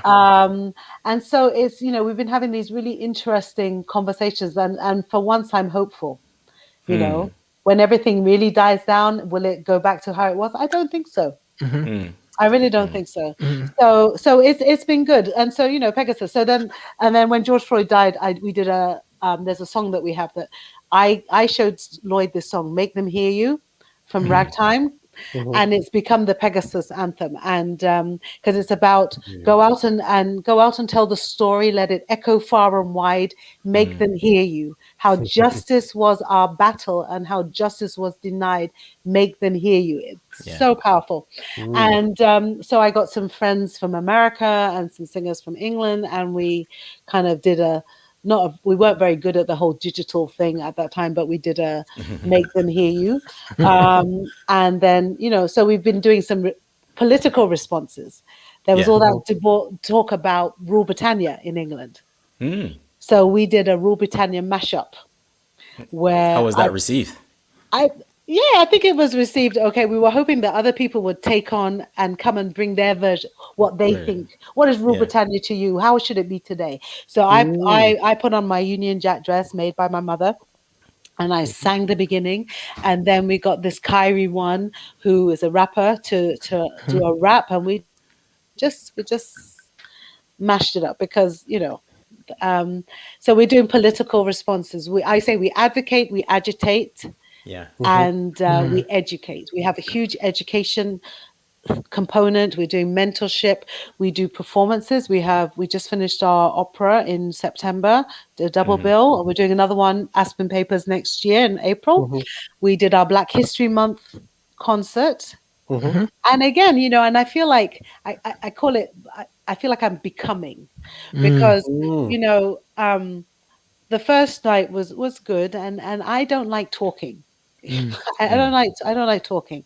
I'm good at telling stories. I'm good at being myself. But when you're singing opera and you're singing all these things and doing art song, it's a very formalized and very kind of serious thing. And I always feel like, I have to be very intellectual and I have to sound a certain way.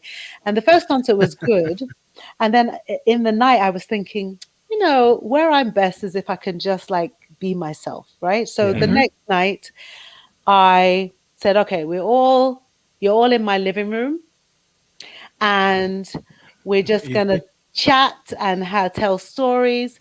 And it took it. And for me personally, it was an evolution, because I stopped feeling like I had to posture and be a certain kind of way. And I was just myself. Yeah. Okay. Which is whatever it is, flawed, whatever I speak, and we started having like a dialogue with the audience. And so for me, it made it much more real and authentic for me. And I think then the audience had a really great time the second night, particularly because it was just on it was like we're just friends, and we're just with a little bit of singing. So I feel like this whole journey as artistic director of Pegasus, I'm in this journey of becoming. And I hope I will continue to become, because you never rest. There's always growth. There's always new layers. In the same when you're singing a song, I have a song cycle that I love, the 4 last songs, and by Strauss. And when I started singing them, I felt like I was a little girl in my mother's shoes, right? And every time I sing them, my feet get a little bigger and I start filling those shoes. And I call that work in particular my life work, because as all the layers of my life, all the drama, all the heartache, all the joys, they go into the things that you do, and you can always adding new layers. Yeah. So are you good? Sorry, go Phil. I was just saying, a lot of the work of Pegasus is, when you talk about diversity, you're really doing that, where you're bringing black and white singers together. I know there's also the Chinike Orchestra, who I follow quite a bit, and have been to probably 1 or 2 of their concerts. I absolutely love what they do.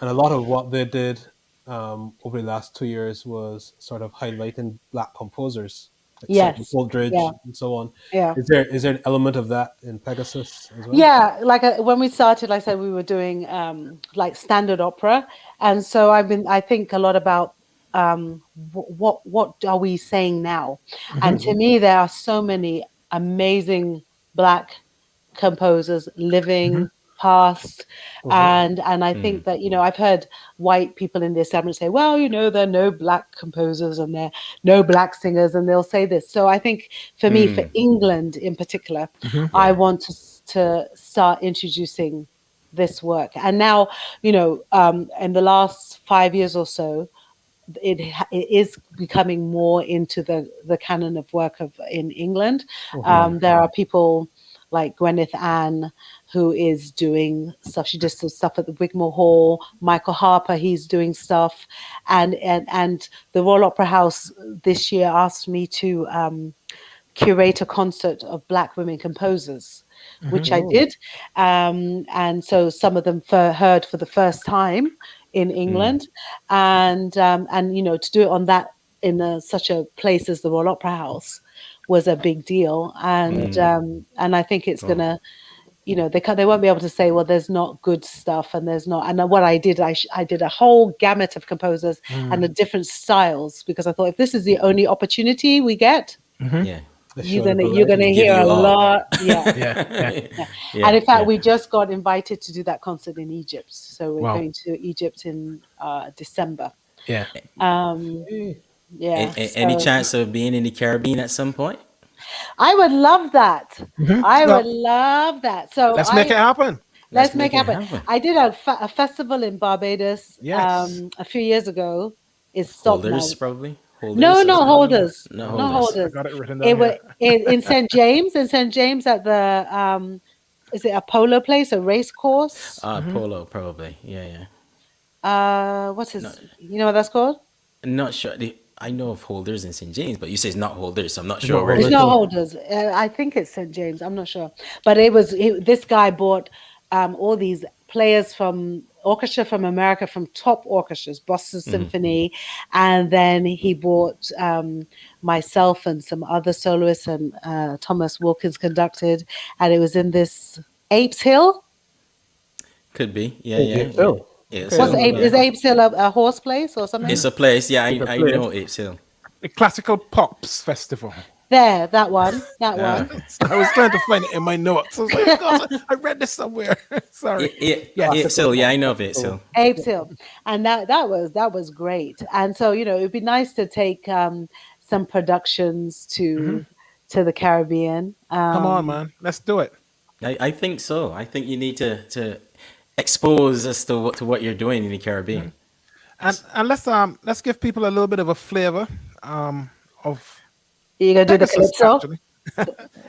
yeah, man. Why not? Let's Give a flavor there, man. Give us a. drop in London. And this is with our community choir. Oh.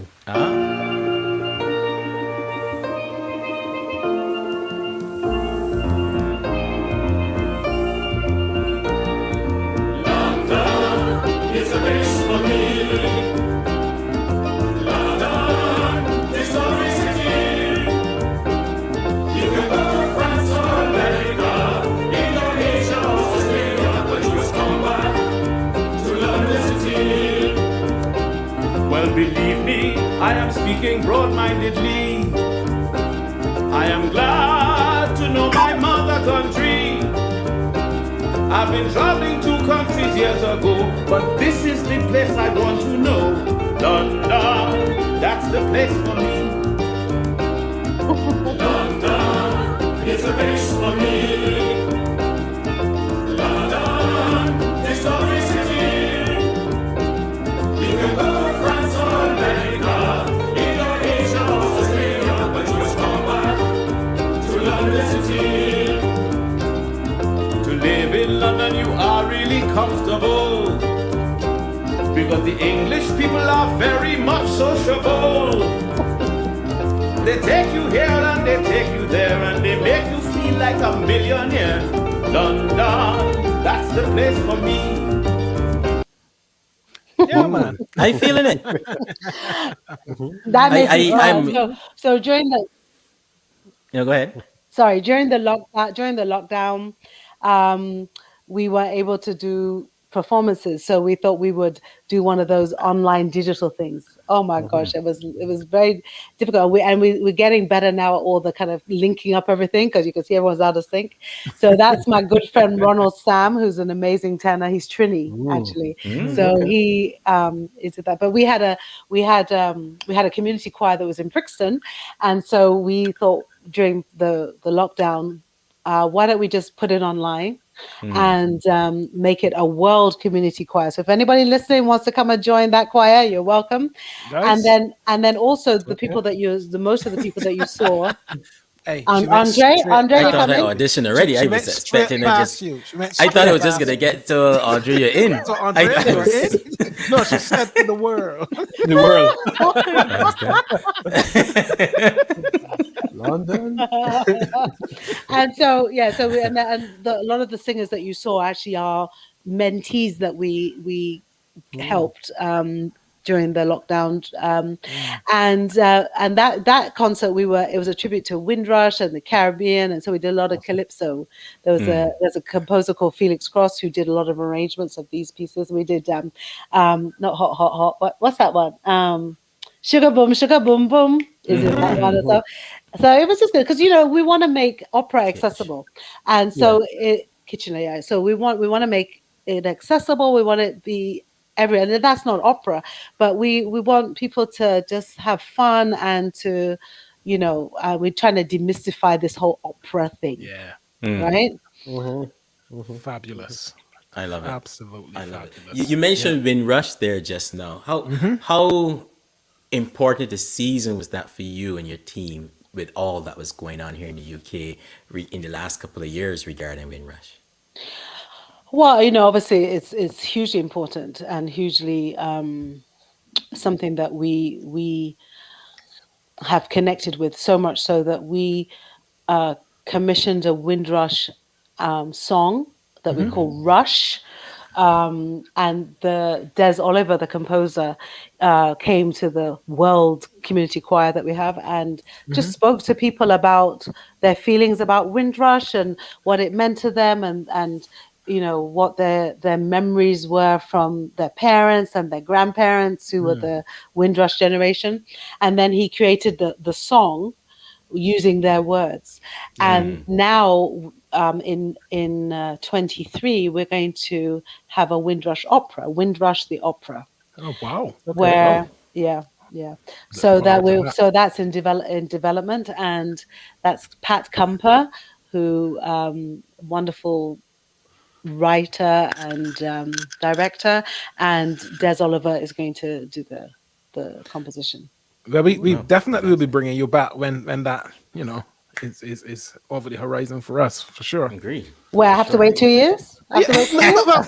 Well, get it. I don't mean that's when we'll bring you back. You know what I mean, right?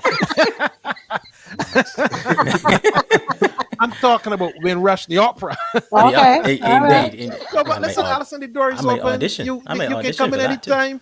The doors are open. Always open. Always open. When I did the concert, there were the second night there were a lot of Bayesians in the house. Tyrone Roach, Tyrone Roach. Yes, I saw him in the chat earlier as well. Yeah, hi Tyrone. And one of the singers, Yolanda, her husband is Bayesian, and so I from where I was on stage, I'm like, I can't. Usually we're about inclusion, but this time, forgive me. I'm like, I hear there's lots of Bayesians in the house, and, and I broke into my Bayesian. But now I'm scared to do my Bayesian because I got you guys. So it's don't be No, that was a be good. That was a inclusive, good man. goal. That was good. We already know you don't eat cuckoo, so it's okay. Yeah. So we know there can be a slight variation there. Cuckoo on the palate. Yeah. That's exactly it. 2 bowls of cuckoo and they can be pure. Trust me, I agree. Although the shrimp salad. Straight so no. Yeah. Leave that one out. Leave that one out. Yeah, that's to be investigated. Yeah. We definitely got to investigate that one. The shrimp sauce thing. No, that's So interesting. you also talked about Paulette. So after she kicked you out of the singing group, what become of her? How y'all became still such good friends? I know Paulette. She's my longest standing friend. I know Paulette since we were in like not primary school, nursery school. Wow. Okay. And so yeah, she keeps me straight. She's and we've just so I was talking to her the other not too long ago, and I was asking her what kind of kid I was, and she's like, yeah, you were very Paulette, you still there? What did you say? You were very outspoken, and you didn't care about who you were saying what you thought to. And she said, I always admired that about you, which often led to fights. I used to fight a lot when I was and Right. because I was just very outspoken. Yes. They used to pick on me. They used to pick on me. Imagine that. Yeah, but Paula, I've known her 50 years now at this point almost. And Wow. and we've been through a lot of things together, and Wow. so That's beautiful to have that sort of close friendship. Yeah, man. Yep. It is. And now as well, Alison, if you had a child or someone wanted to get into opera, you spot someone with a talent. How can you get involved, get it in, so to speak? I didn't letting it rest, Mark. Well, No, boy. I don't mean me. I listen for me. sorry, you said a child. You did. Go on. No, that's masking, Phil. That's masking. If I had already a friend, in. if I had a friend who wanted to sing opera, Yeah, let Phil ask a question to you, man. Yeah. go on. Let's Like go. good. All right. Yeah. We understand. well, once we identified that this friend had Yes. had some talent, then I would encourage the friend to have lessons Yes. and to start listening to the genre, listen to the music, and kind of absorbing that kind of for the style. If he was serious about going into opera, he would have to start working on languages, or she, not you, Andre, necessarily. Not me. Working on languages, Italian, French, German are probably the most ones that we sing. Okay, Italian. Yeah, and then just get lessons, cultivate the voice, start learning repertoire, and when you are ready for that, start auditioning but it's not the easiest thing, but when you the places I've been to, the people I've met, I've traveled all around the world. I remember another funny story, and then I was on a plane going from England to America, and I was walking to get to the plane, and this Korean woman asked me, is this the way to the gate? So I spoke to her and I told her yes. And then when I got on the plane, she was she wasn't sitting next to me, but she was away from me. But she liked me. I don't know. Her name was Helen. And I don't like to talk on the plane, right? So she came halfway through the flight and sat next to me and was like chatting about this, that. And she was friends with Jesse Jackson, the politician. She looked, but she was in like tracksuits and looked very simple. But I could see she had like some diamond encrusted watch on, right? But she was very unassuming. So we're chatting, and so then she was talking about her daughter was getting married, and it was going to be in somewhere in Europe, but luckily for her, because she would have to fly everybody, it was now going to be Korea, so it was going to be cheaper for her. And Sumi Jo, who's a very famous Korean singer, was going to sing at the wedding, and now she's not going to sing. So I'm like, oh, she says, would you sing at the wedding? I'm like, yes, thinking, not thinking anything, right? Yes. I said, what do you want? And she's like, well, you could have Ave Maria. So I started singing the Ave. I'm just joking in my head, right? And so when the plane lands, she makes a call and she offers me a ride home, and with her driver, and she makes a call, and then I'm talking to her sister who's asking me about being at Curtis, and I'm like, and then the next day I got a call from the travel agent. Wow. Telling me to book any flight I wanted to Korea, right? And so I went, I'm like, oh, I haven't been to Korea. I'm going to go to Korea. So I go to Korea and I get off the plane and I don't have any money. I don't know what I was thinking. My car, my phone, and she's not there. And I'm thinking, Alison, you're in Korea. You don't know anything about this woman. What, are you crazy? Are you crazy? And then there's a taxi driver comes and he's like, he says, oh, who are you waiting for? And he calls her and like she's coming. Then there's a tannoy that goes off. And then like after about an hour, she arrives and people start bowing to her, right? In the airport. And I'm like, and so I go with her sister and her maid. We get in the car, we go shopping, right?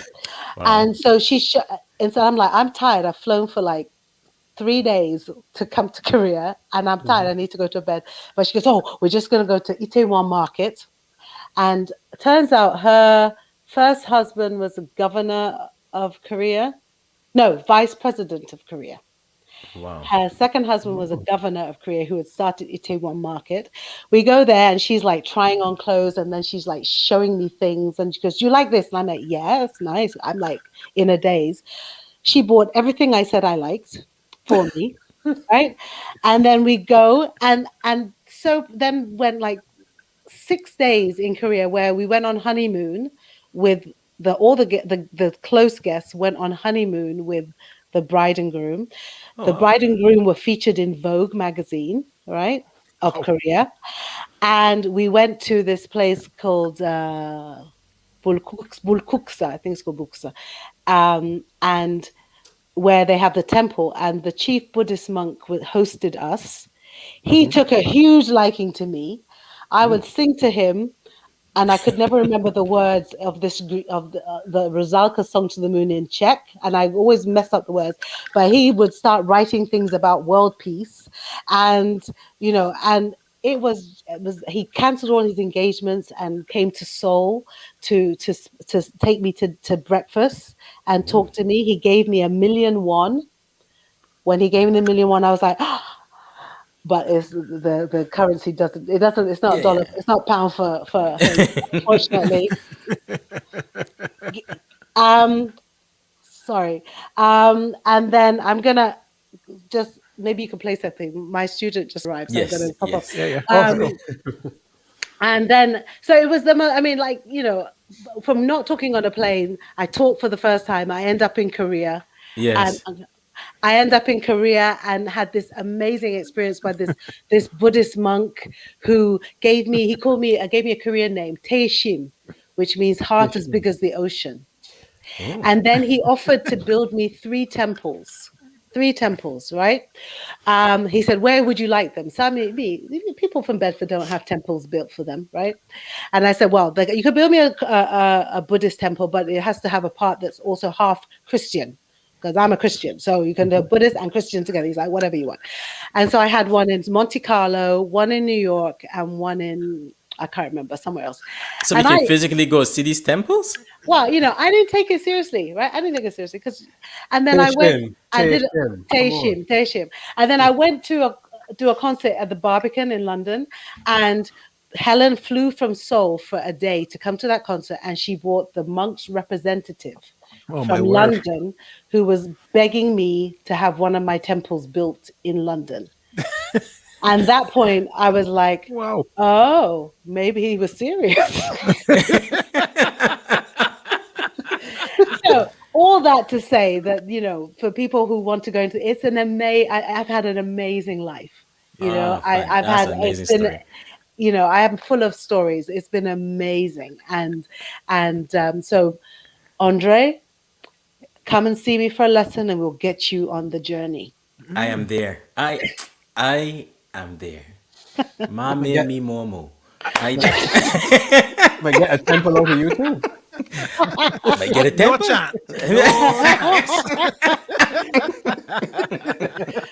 Gentlemen, it's been so lovely. Thank Alison, you very it's much. been fantastic. Fabulous. Thank you so much for joining us. And everyone in the audience, please thank Alison Buchanan for stopping by in the living room today. It's been fantastic having you. Thank you so much.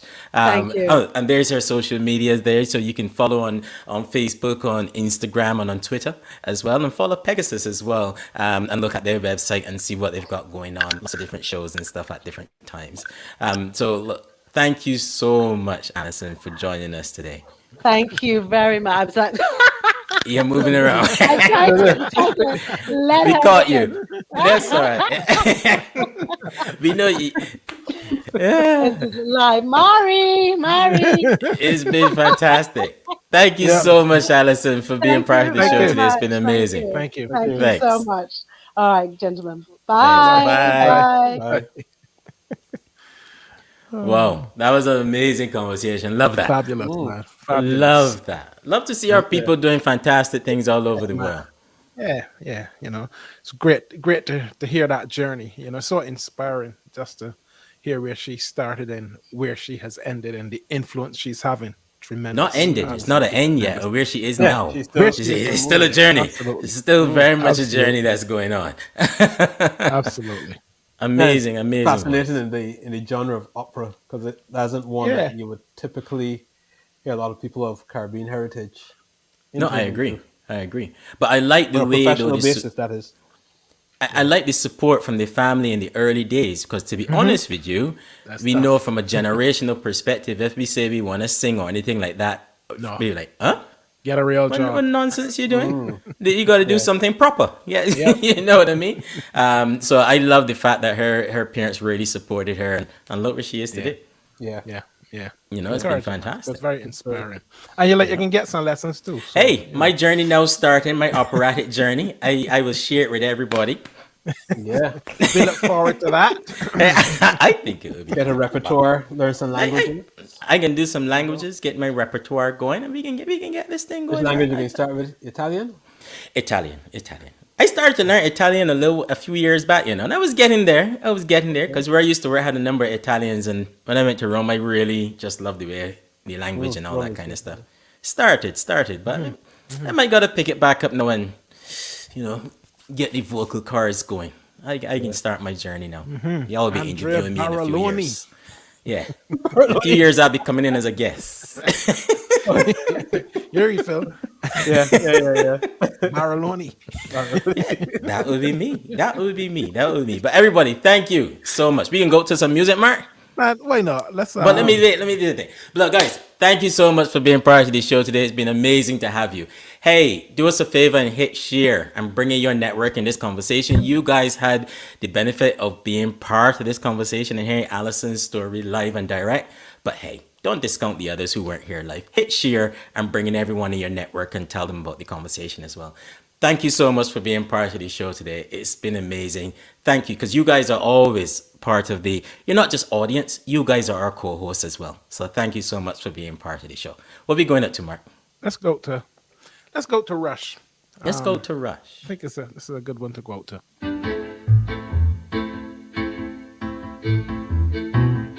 Setting sail, a journey of uncertainty, where we go, an exodus in infancy. I never know what to expect.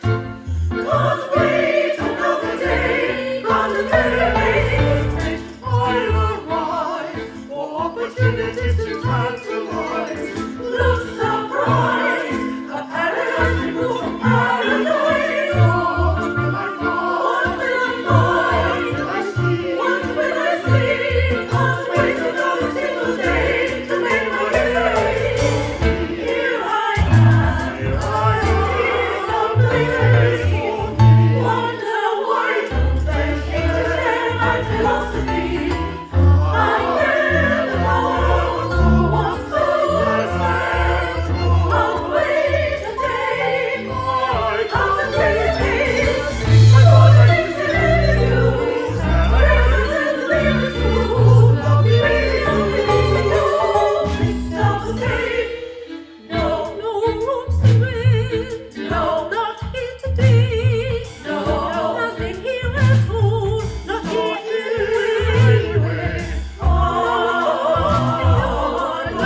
here.